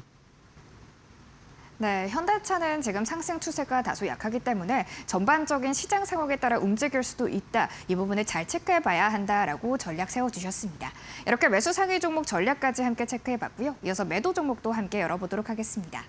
오늘 오전장 기준 고수들의 매도 상위 종목 1위부터 5위권입니다. SK하이닉스와 삼성전자가 함께 이름을 올리고 있습니다. 지금 오늘 장중 변동성이 상당한데 주가 흐름은 엇갈리고 있지만 함께 매도해내고 있다라는 점이 특징적입니다. 그래도 오늘 이 오랜만에 두 종목 모두 외국인의 순매수세가 포착이 됐습니다. 좀 긍정적으로 해석을 해볼 수 있을지 잠시 후에 좀 이야기 나눠보도록 하겠고요. 이 밖에 테스와 제주반도체 같은 종목들도 오늘 힘을 내면서 고수들 매도해내고 있습니다. 한편 어제 급등했던 알테오젠이 오늘 하락 전환됐다라는 점이 눈에 띕니다. 다만 그동안 상승 랠리를 많이 달렸기 때문에 고수들 수익 내면서 팔아 던지고 있는 것으로 풀이가 됩니다.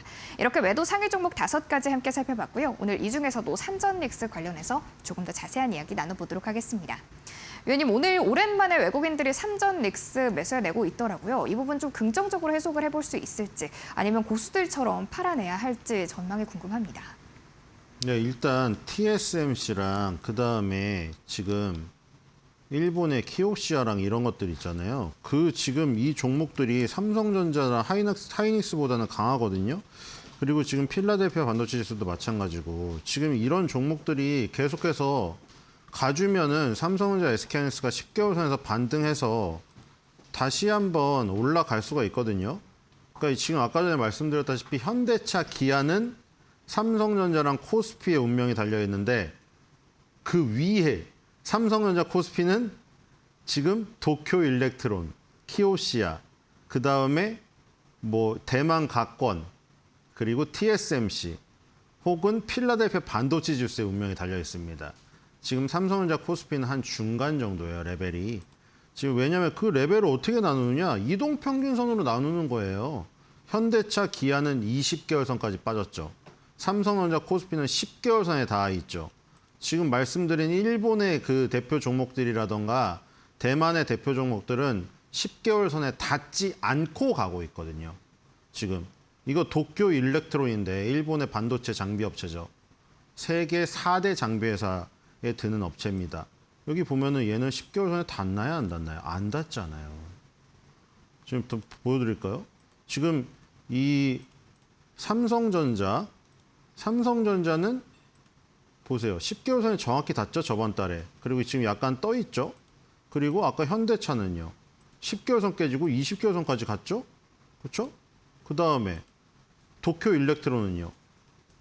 10개월 선에 안 닿네요. 그렇죠? 순위 매겨보세요. 누가 1위인가? 도쿄 일렉트론 1위, 2위 삼성전자, 3위 현대차예요. 이렇게 가르는 거죠. 그 다음에 TSMC도 보시겠어요? TSMC는 어디가 있나요? 5개월 선도 안 깼네요. 순위 다시 해보세요. TSMC 1등, 도쿄 일렉트론 2등, 삼성전자 3등, 현대차 4등이네요. 그렇죠?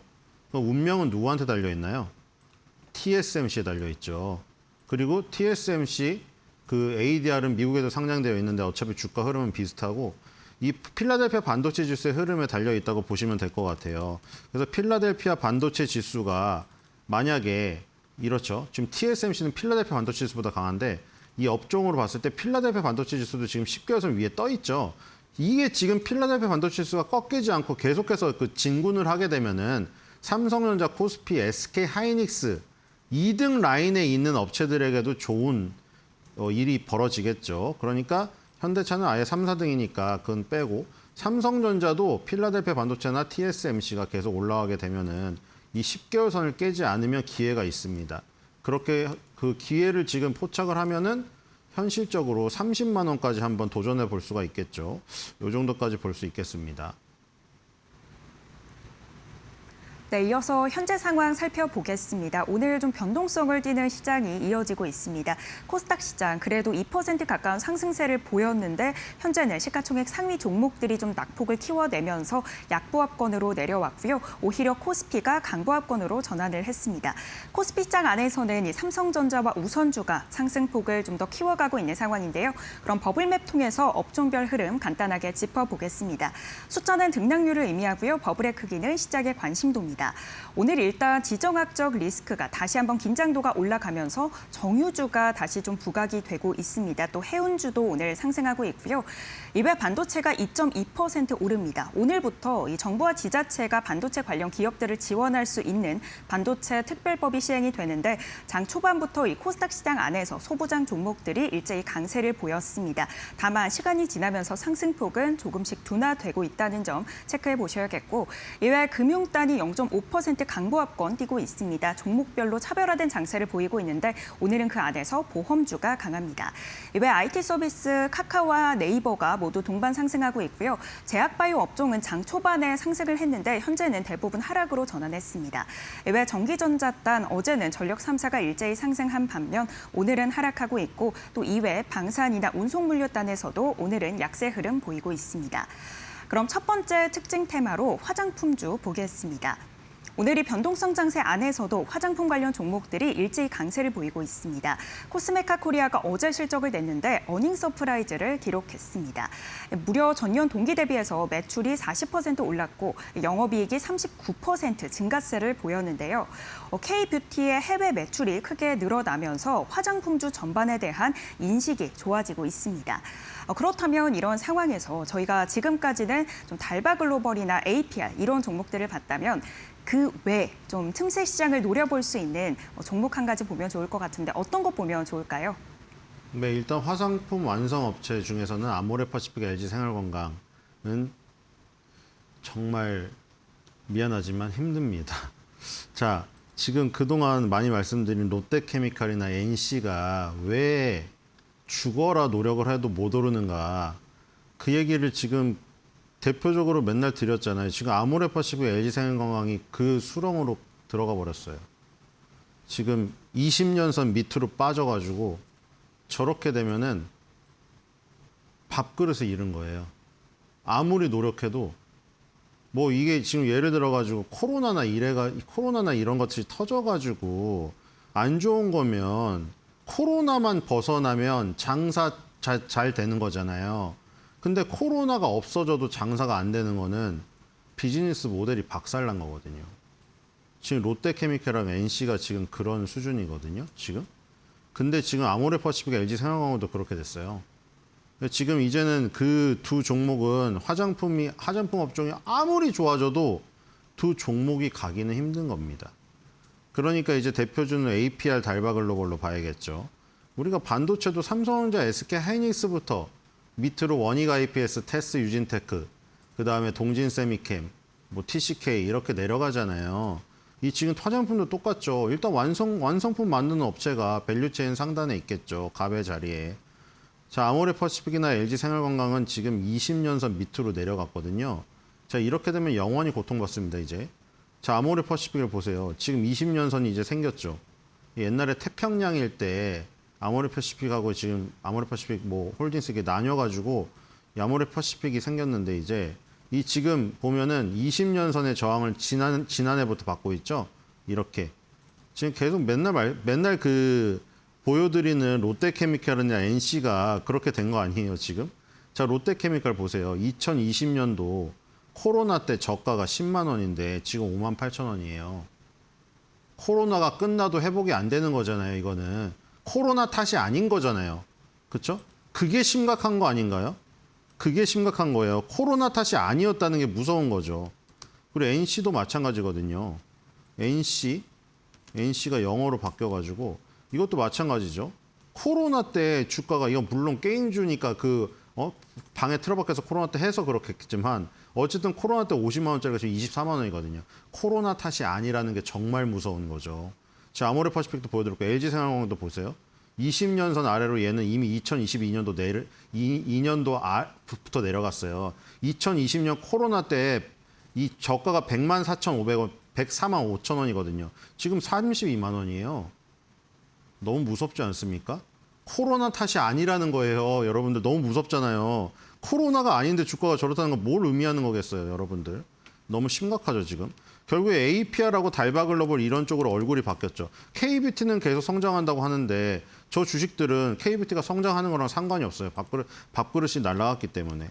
자, 그래서 APR, 달바글로벌 이런 것들이 지금 완성업체 중에서 아모레퍼시픽, LG생활건강을 대체한다고 보시면 될 것 같고요.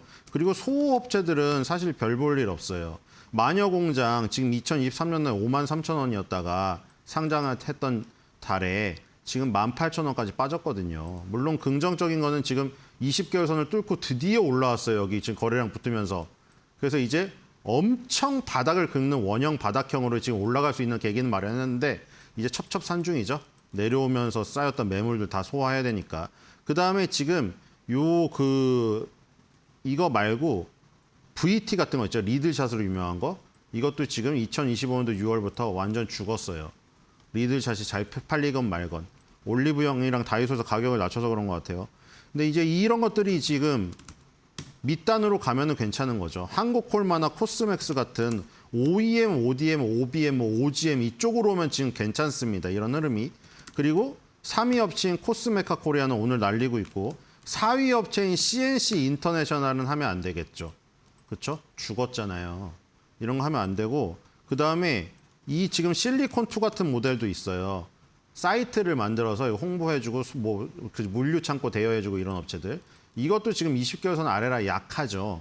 여러분들이 여기서 강한 것만 골라서 하시면 돼요. 아모레퍼시픽, LG생활건강은 손대면 안 되고 마녀공장 손대기 좀 그렇고 달바글로벌 APR을 대표적으로 봐서 뒷부분에 코스맥스, 한국콜마, 코스메카 코리아까지 노려보고 그다음에 CNC 인터내셔널을 손대기 어렵고 실리콘2는 중립입니다. 정리가 됐죠? 네, 일단 계속 좀 강조를 해주고 계신 부분이 완성품 업체에서 LG생활건강과 이 아모레퍼시픽은 이제 전망이 좋지 않다. 이런 부분 차트와 함께 살펴봤고요. 이외에 관련한 종목들, 다른 종목들까지도 차트로 함께 분석을 해봤습니다.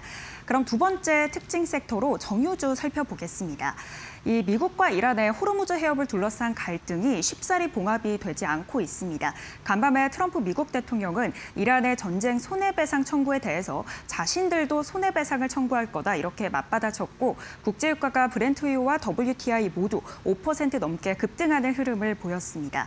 오늘 정유주 좋은 흐름 보이고 있는데요.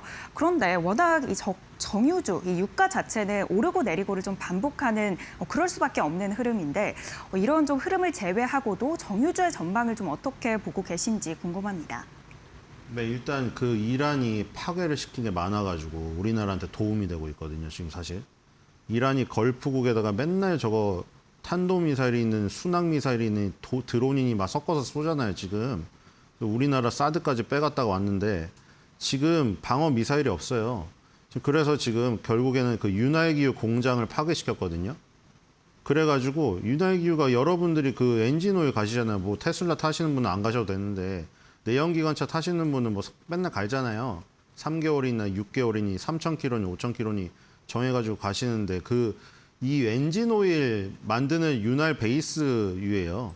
그래서 지금 S오일이라던가 지금 SK이노베이션 뭐 다 좋은데 SK이노베이션은 2차전지가 섞여 있으니까 S오일을 하는 게 좋습니다.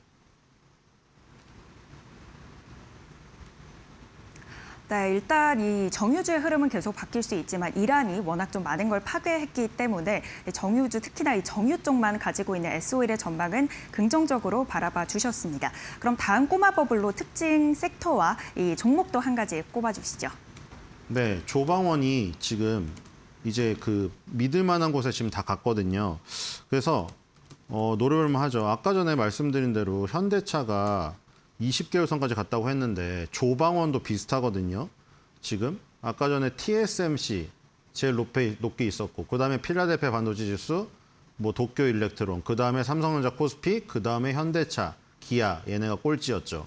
현대차, 기아와 함께 꼴찌인 애들이 조방원이에요. 한화 에어로스페이스 지금 20개월 선까지 떨어졌죠. 2022년도 상승 시작한 이후에 20개월 선까지 간 거는 만 4년 만입니다. 자, 그리고 HD 현대중공업도 마찬가지죠. 2023년도 상승해서 만 3년 만에 20개월 선 두들기고 있죠. 자, 그다음에 방원이도 마찬가지죠. 원이죠, 원. 두산 에너빌리티도 마찬가지거든요. 두산 에너빌리티도 지금 20개월 선까지 왔죠. 얘도 2025년도 초에 상승 시작한 이후에 처음이에요. 그러니까 20개월 선에서 지금 다 지지가 되고 있기 때문에 조방원은 이제 20개월 선에서 지금 저희가 나온다고 봅니다. 밤등이 나온다고 보시면 될 것 같고요. 그래서 HD 현대중공업 같은 거 보시면 될 것 같아요. 왜냐하면 하나오션은 20개월 선 아래에 있죠. 순서 이제 어떻게 되시는지 아시겠죠? 하나오션이 꼴찌예요. 하나오션이 꼴찌고 조선주에서뿐만 아니라 아까 말씀드렸던 모든 종목에서 보시면 되겠죠.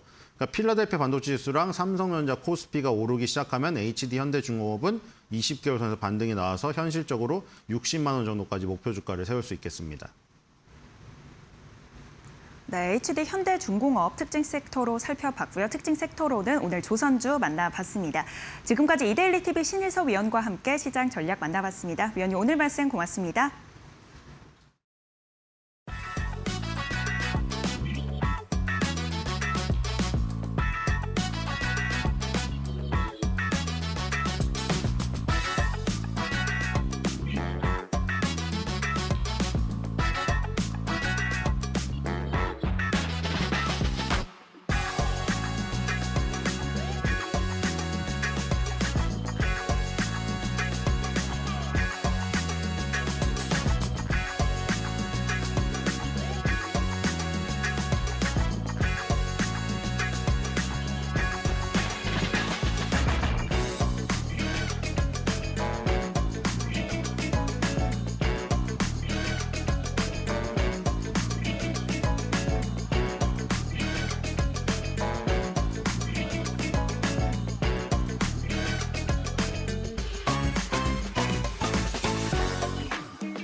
국내 양극재 3사가 올해 2분기 나란히 흑자를 기록했으나 속내를 들여다보면 실적 회복 속도는 크게 엇갈렸다. LNF는 하이니켈 출하 확대에 힘입어 영업이익 208억 원으로 흑자 전환에 성공했고 포스코 퓨처엠 역시 영업이익이 전년 대비 3,350% 넘게 급증했다. 반면 에코프로비엠은 전기차 수요 부진 여파로 매출과 영업이익이 각각 26%, 63% 감소하며 외형과 수익성 모두 후퇴했다. 하반기 양극재 시장의 향방을 가를 최대 변수로는 단연 LFP 양극재가 떠올랐다. AI 데이터 센터 확산으로 급성장하는 ESS 시장을 잡기 위해 LNF와 포스코 퓨처엠은 대규모 수주를 확보하며 LFP 양산을 서둘렀다. 반면 하이니켈 3원계에 집중해온 에코프로비엠은 원재료 공급망 강화에 무게를 두며 LFP 대응 속도에서 차이를 보였다. 전기차 수요 정체가 길어지는 가운데 LFP 시장 선점 여부가 향후 기업들의 성적표를 결정지을 전망이다.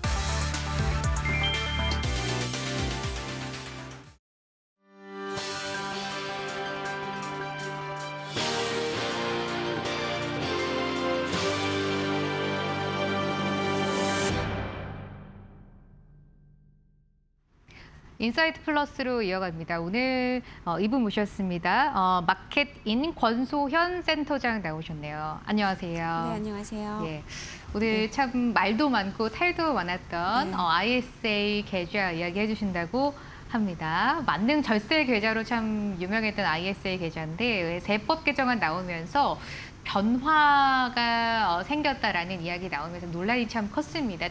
현재는 정부가 이제 그 세법 개정안을 해서 이제 ISA 계약을 이제 취소하겠다라고 일단 밝힌 상태긴 한데요. 여기에 대한 이야기 한번 자세하게 들어보려고 합니다. 우선 IS 계좌가 어떤 건지부터 설명 좀 부탁드릴게요. 아마 투자하시는 분들은 기본적으로는 꼭 가입해야 되는 계좌라고 알고 계실 거고 일부는 가입을 하셨을 거고 일부는 아직도 모르시는 분들 계실 거예요. 근데 ISA는 개인 종합 자산 관리 계좌, 그러니까 Individual Savings Account의 앞글자를 따서 만든 이제 계좌인데요. 여기에 뭐 예금, 적금, 뭐 주식, 펀드, 뭐 상장시세 펀드 이런 여러 금융 상품을 이 한 계좌에서 운용하면서 이 계좌에서 발생한 손익을 통산해서 세제 혜택을 주는 상품이에요. 그러니까 어느 한 상품에서는 손실이 나고 어느 한 상품에서 수익이 나면 이걸 다 합해서 수익 난 부분에 대해서만 이제 세제 과세를 하는 상품인데요. 원래 이게 이제 저금리 시대에 워낙 이제 저금리 시대에 뭔가 이제 자산을 불리기가 힘드니까 국민들의 자산 형성을 좀 돕고 금융자산에 대해서 좀 장기 투자해라 뭐 이런 쪽을 유도하기 위해 도입이 됐던 거거든요. 특히 이제 2023년부터는 ISA에서 발생하는 뭐 국내 상장 주식이라든가 국내 주식형 공모펀드의 투자 수익도 비과세하는 것으로 이제 제도가 확대가 되면서 이제 투자하겠다라고 하는 사람들은 이제 무조건 가입해야 되는 이제 계좌로 자리를 잡았는데 뭐 일단은 이제 이 계좌를 만들면서 국민들은 자산 키우고 자본시장에서는 이제 장기적인 투자 자금이 들어오게 되면 서로 이제 윈윈이 되는 이제 그런 계좌였습니다. 그래서 지금 이제 일반형 ISA를 보면 이자와 배당 소득 중에서는 200만 원까지 그리고 이제 서민, 농어민형은 400만 원까지 비과세가 되고요. 그거를 초과한 이익에 대해서는 9.9%를 분리과세가 되거든요. 보통 이제 배당이나 이런 데들은 뭐 15% 정도의 이제 그 세금을 내야 되는데 뭐 이 비과세되는 부분을 넘어선 수익에 대해서는 9.9% 분리과세가 되니까 훨씬 이제 유리한 거죠. 이거는 연간 2천만 원 그리고 총 1억 원까지 납입할 수가 있어서 무조건 ISA는 가입해야 되는 계좌로 꼽혔었습니다. 예, 특히 ISA 계좌의 그 주 가입층이 아무래도 청년층이다 보니까 뭐 청년층들의 이번 세법 개정안의 반발이 좀 심했던 것 같습니다. 이번 세제 개편안 보니까 그 변화가 굉장히 컸던 것 같거든요. 어떤 변화가 좀 있었습니까? 이번에 세제 개편안의 하이라이트는 사실 이제 부동산 관련된 세제였는데 예. 이제 부동산은 사실 부동산 투자할 수 있는 이제 시드머니를 갖고 있는 사람들이 좀 해당이 되는 부분이고 조금 이제 막 투자를 한번 해보겠다 이런 분들은 사실 ISA에 관련된 이제 변화들을 좀 주목을 했었던 건데 정부가 이제 8월 3일 날 발표를 했죠. 2026년 세제 개편안을 이제 내놨는데 여기에 보면 이제 생산적 금융 ISA를 도입한다라는 내용이 새로 들어가 있어요. 이 생산적 금융 ISA는 이제 국내 상장 주식 그리고 국내 주식한 펀드 그리고 국민 성장 펀드 지금 정부가 굉장히 밀고 있는 상품인 거죠. 그리고 기업 성장 집합 투자 기구 우리가 BDC라고 부르는데 뭐 이게 비상장 주식도 투자할 수 있고 뭐 여러 가지 이제 약간 생산적 금융에 특화된 이런 상품입니다. 그러니까 이런 국내의 생산적 자산만 담을 수 있는 이제 그 계좌인 건데 여기에 이제 가장 특징적인 게 국내 증시에 상장됐지만 해외 지수를 추종하는, 그러니까 해외에 투자하는 ETF는 제외가 됐어요. 그러니까 예를 들어 국내 운용사가 출시해서 국내 증시에서 거래되고 있긴 한데 미국 뭐 S&P 500 지수라든가 나스닥 100 지수를 이제 추종하는 ETF 뭐 이런 것들은 못 담고요. 예적금 이런 것도 못 담습니다. 그래서 이 상품의 납입 한도는 연간 2천만 원이고 총 2억 원입니다. 그러니까 일반 지금 나와 있는 ISA보다 총 한도는 이제 1억 원 정도 늘어난 건데 계약 기간은 최소 3년에서 10년까지고요. 가장 큰 혜택은 이자와 배당 소득 전액 비과세 된다는 거예요. 지금 나와 있는 이제 우리가 가입하는 ISA는 뭐 200만 원에서 이제 서민형은 400만 원까지 비과세가 되고 그 초과분은 과세가 됐었잖아요. 근데 이거는 전액 비과세 되는 거기 때문에 굉장히 세대 혜택은 파격적인데 일단 2027년 1월 1일 신규 가입분부터 2029년 12월 31일까지 가입을 가능하고요. 다만 이제 3년 내에 원금을 초과해서 인출하거나 계좌를 해지하게 되면 비과세 혜택은 다 이제 토해내야 되는 거고 이게 어찌 보면 이제 한도 없는 비과세 상품인 건데 다만 투자처가 이제 국내 자산으로 한정된다는 점 때문에 이제 좀 논란이 되고 있습니다. 예, 한도가 이제 1억에서 2억으로 늘어났고 이자 등 이 수익이 전액 비과세가 됐다는 게 가장 큰 변화인 것 같습니다. 청년층을 위한 ISA가 따로 나온다고도 들었거든요. 네, 예. 맞아요. 그러니까 청년형 생산적 금융 IS라는 이름으로 이제 도입이 되는데 예. 지금 여기서 말한 청년층은 만 15세에서 이제 34세까지 해당이 되고요. 총 급여 7,500만 원 이하가 대상입니다. 그러니까 뭐 기존의 생산적 금융 ISA랑 똑같이 이자와 배당 전액 비과세 혜택을 주고 거기에 더해서 납입액의 10% 그러니까 연 최대 200만 원까지 소득공제를 제공을 하거든요. 그러니까 이중으로 혜택을 주는 거죠. 그러니까 이게 사회초년생들 지금 이제 뭐 그 직장에 취직하고 이러면 이제 뭐 지금 받고 있는 월급만으로 이제 자산 증식하기 힘드니까 청년층을 위해서 이제 이중 혜택을 주겠다. 그러니까 초년생의 이 자산 형성을 돕겠다라는 취지에서 이제 도입을 추진하고 있는 상품입니다. 이게 이제 나이의 제한에 들어오고 또 총급여가 7,500만 원이라는 이 조건에 맞는 청년층들은 굉장히 또 좋아질 것 같은 새로운 이제 ISA인 것 같은데 문제가 또 여기에 있지 않습니까? 이제 기존 ISA가 많이 또 소위 말해서 계약된다라는 게 좀 맞아요. 부정적인 것 같은데 이 부분은 네. 어떻게 설명해 주시겠어요? 그러니까 지금 이제 논란이 일어나고 있는 부분이 기존 ISA에서 누릴 수 있는 혜택들이 이제 많이 줄었다는 예. 건데 지금 일반 ISA는 이제 3년 경과 후에 무제한 연장이 가능했어요. 그래서 이제 초장기 복리 효과를 누릴 수 있는 상품이다라는 이제 설명이 붙었던 건데 이번 세법 개정안에서는 계약 기간을 최대 5년으로 묶었습니다. 그러니까 가입하고 나서 5년 만기가 되면 계좌를 정산하고 다시 가입을 해야 돼요. 이렇게 되면 손익통산도 안 될 거고 장기 투자 효과라든가 복리 효과도 또 약해질 수밖에 없는데 예를 들어 IS 계좌에서 이제 200만 원 손실을 올해 입었는데 뭐 이제 5년 만기가 돼서 이제 정리를 하고 새로운 ISA에 이렇게 가입을 했다고 치면 이제 거기서 뭐 1,000만 원을 벌었다고 이제 가정을 하면요.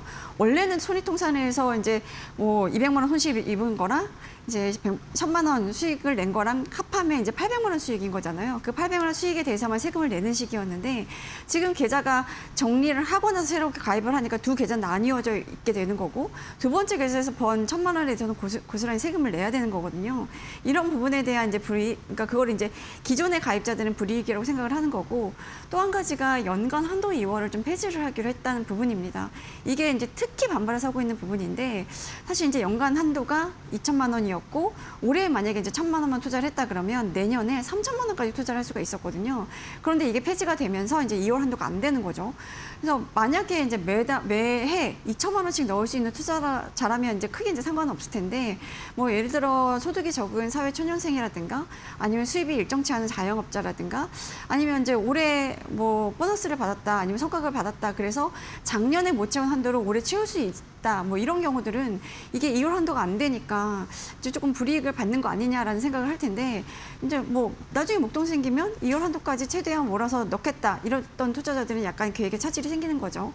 게다가 이거를 이제 소급 적용할 가능성이 제기가 되면서 더 논란이 일고 있는 건데 사실 이제 이렇게 뭐가 바뀌고 이러면 기존 계좌에는 경과 규정이라는 걸 두거든요. 예. 그래서 기존의 혜택은 유지를 하면서 새로 가입한 이제 상품에 대해서만 새로운 규정을 적용하는 경우들이 일반적인데 이번 이제 이 ISA 관련해서는 이제 소급 적용하겠다라는 이제 얘기들을 좀 하니까 뭐 최종 법안 시행령 확인해야 되긴 하겠지만 이제 소급 적용이 안 된다고 하면 기존 가입자들은 이런 생각을 하죠. 정책적인 일관성이라는 게 없는 거 아니냐. 사실 이 상품 도입할 때 장기 투자를 유도하고 이제 복리 효과를 누릴 수 있도록 해주겠다라고 했는데 소급 적용이 안 된다고 하면 이 일관성이 깨지는 거 아니냐. 이 정책을 내가 믿을 수가 있겠냐라는 이제 불만들이 나오는 거고요. 결과적으로 보면 이제 신상적 금융 IS라는 큰 혜택이 큰 상품 하나 내놓으면서 기존 계좌에 대한 혜택을 좀 줄이는 이제 방향으로 가는 건데 그 세제 혜택으로 특정 자산에 대한 투자를 강요하는 거 아니냐. 그러니까 그 말은 곧 기존 투자자들의 이제 선택권을 좀 제한한다라는 이제 분석으로 이어질 수 있는 거고요. 그래서 이제 지금 뭐 투자자들 커뮤니티 이런 데서는 반발이 굉장히 거센 상황입니다. 예, 반발이 가장 큰 포인트가 이 두 가지인 것 같습니다. 일단 2월이 폐지됐다라는 거 가장 큰 포인트로 하나 잡아가야 될 것 같고요.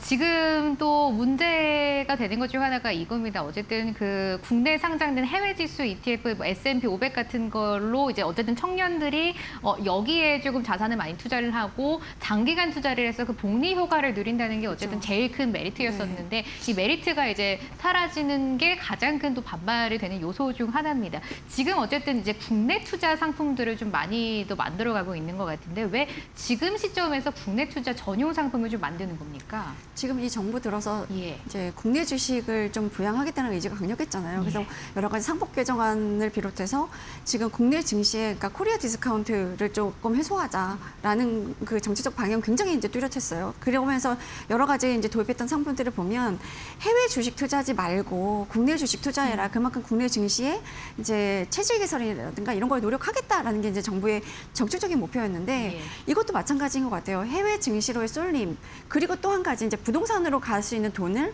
국내 자본시장 그 중에서도 특히나 생산적 금융으로 좀 끌어들이겠다라는 건데 사실 이제 과거에 보면 최근에 그 지금 뭐 환율이 많이 안정되긴 했지만 환율 굉장히 올랐을 때 정부가 내놨던 상품 중에 하나가 국내 시장 복귀 계좌 우리가 RIA라고 불렀던 그 계좌였잖아요. 네. 이 계좌 도입하면서 이제 해외에 투자했던 주식 국내로 들여와서 그러니까 팔고 달러 들여와서 그걸로 국내 주식 사면 세제 혜택 주고 이런 이제 계제도 도입했었고, 그러니까 결국은 해외로 나가는 돈을 국내 증시로 이제 유턴하도록 만들기 위한 노력들을 기울였는데, 사실 이 생산적 금융 ISA도 비슷한 목적일 거라고 봅니다.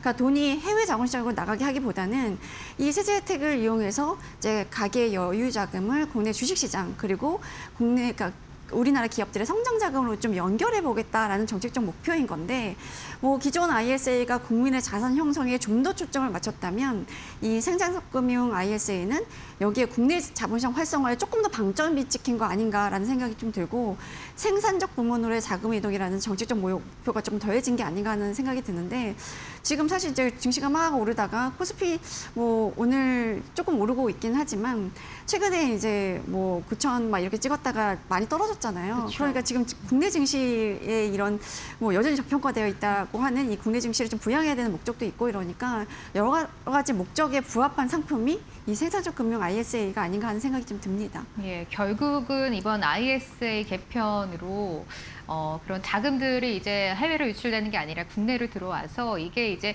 국내 증시를 부양하는 이런 선순환 구조를 좀 만드는 게 실목적이 아니었나라는 이야기가 또 나오고 있는 것 같습니다. 근데 이제 또 생산적 금융 ISA가 결국 그렇게 이득도 아니라는 얘기도 많이 나오거든요. 그렇죠. 사실 이제 국내 주식에 대한 매매 차익은 예. 이미 이제 일반 계좌로 해도 비과세예요.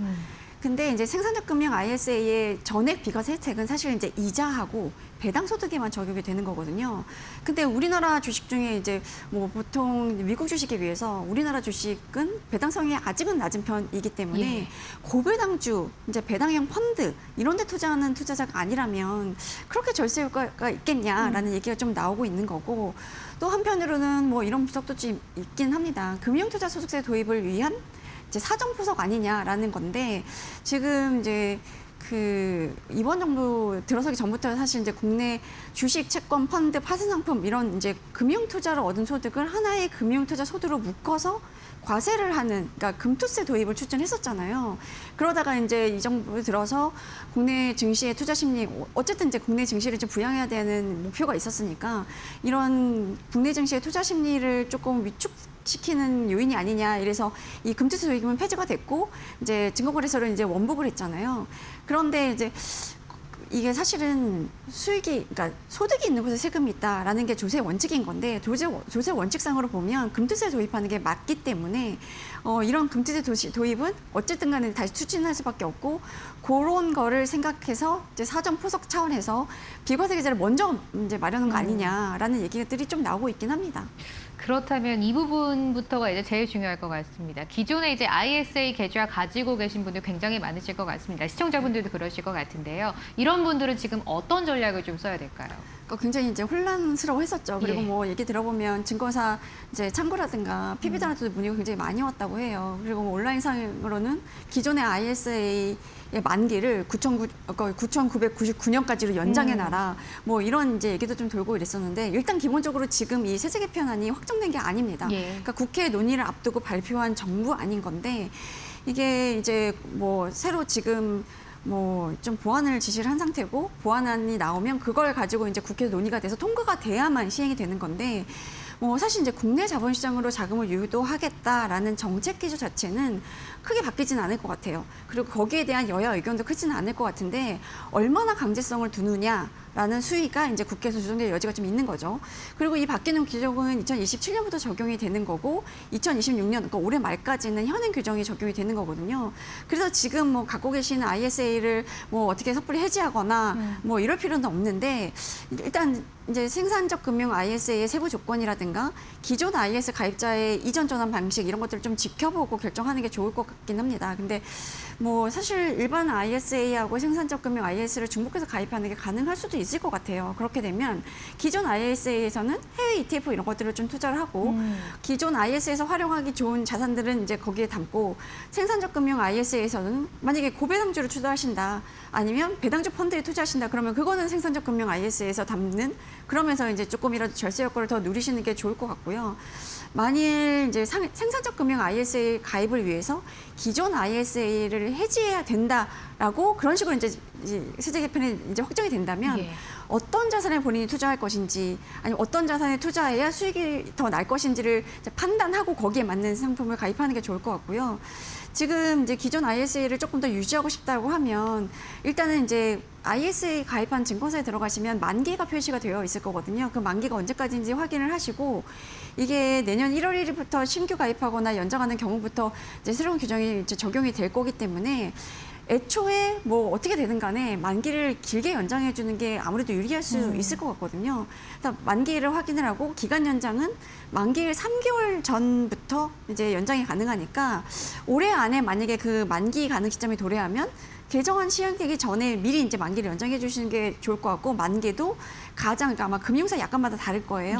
그러니까 본인이 이제 가입하는 증권사의 약관에 따라서 가장 길게 연장할 수 있을 만큼 연장해 주시는 게 좋을 것 같은데 사실 세법 개정안이 어떻게 나오느냐에 따라서 그게 이제 제한될 수도 있지만 지금으로서는 최소는 최대한 길게 연장해 놓는 게 좋을 것 같다라는 게 저의 생각입니다. 예, ISA 본인이 이미 가지고 계신 분들이라면 만기일자 확인하시고 이제 3개월 전부터 연장 가능하다고 하니까요. 이 부분도 한번 체크해보는 게 반드시 필요해 보입니다.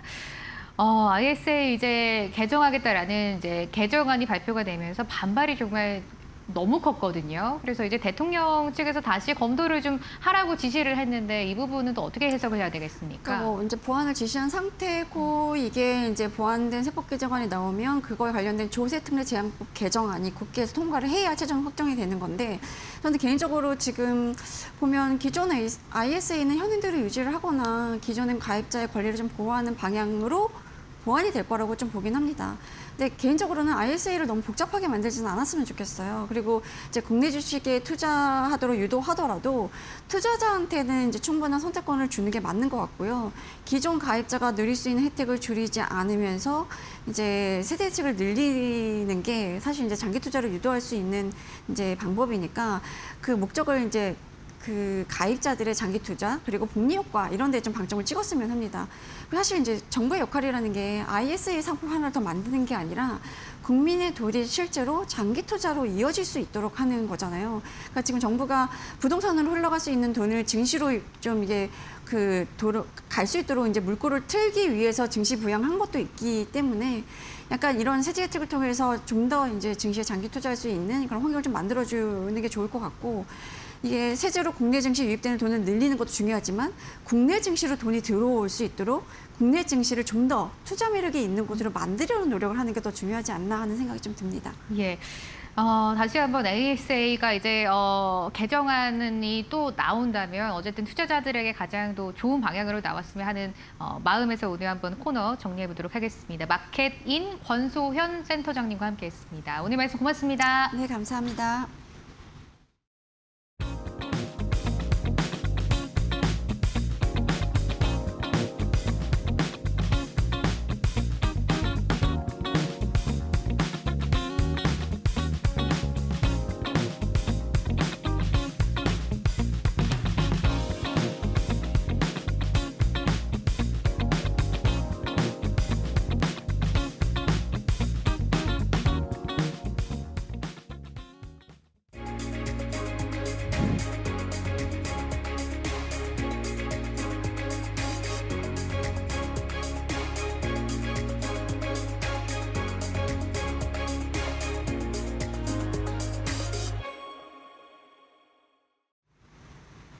네, 주요 증시 일정과 특징 종목들 살펴보는 마켓 캘린더 시간입니다. 오늘도 국내 기업들의 실적이 이어집니다. CJ 제일제당이 성적표를 내놨고요. 이외 펄어비스와 신세계, GKL, GS 같은 종목들이 오늘 실적을 공개할 예정인데요. 오늘 관련 내용 함께 살펴보겠습니다. 일단 개인 관련 대표 종목이죠. 펄어비스 관련해서 보겠습니다. 2분기 실적 전망인데요. 매출액이 2,759억 원으로 전년 동기 대비해서 무려 246% 크게 오를 걸로 시장은 예상하고 있습니다. 영업이익은 1,402억 원으로 흑자전 전환에 성공할 것으로 내다보고 있는데요.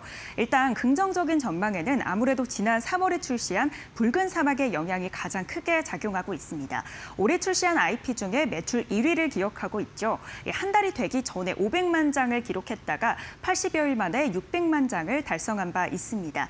또 상반기에는 연간 매출 목표액의 90% 달성 전망을 받아가는 만큼 시장도 긍정적으로 바라보고 있습니다.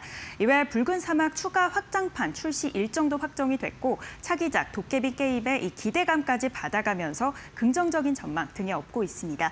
실적 추이도 함께 살펴보겠습니다.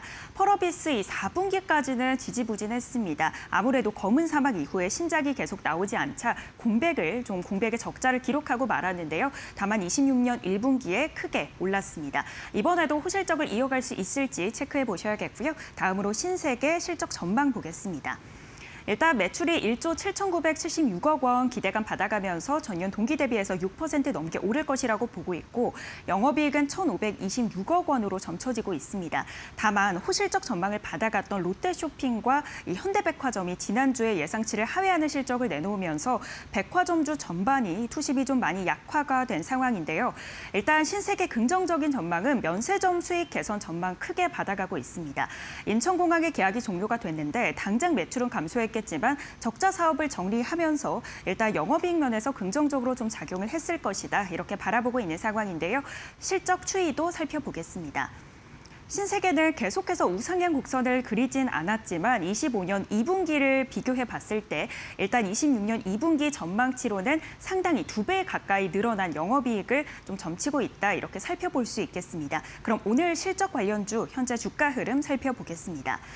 일단 CJ제일제당이 가장 큰 폭으로 빠지고 있습니다. 시장 기대치를 한참 밑도는 영업이익을 발표하면서 장 초반부터 하락하고 있고요. 5.3% 빠지면서 19만 4천 원 선에 거래되고 있습니다. 이어서 나머지 4개 종목들은 모두 상승불 켜내고 있습니다. 일단 신세계 강보합권에서 거듭하고 있고 GKL은 이 외국인 대상으로 카지노를 운영하는 기업입니다. 중국의 VIP 고객들이 크게 늘었기 때문에 실적 전망 긍정적으로 받아가고 있는데 현재 0.86% 상승하고 있습니다. 이외 펄어비스와 GS 0.97%, GS 2.3% 오르면서 9만 9천 원 선에 현재가 형성하고 있습니다. 지금까지 마켓 캘린더 살펴봤습니다. 코스닥은 오늘 계속 약보합권에서 움직이고요. 코스피는 0.8%의 오름세입니다. 남은 시장도 이데일리 TV와 함께 성공 투자하시죠. 저는 여기서 인사드리겠습니다. 고맙습니다.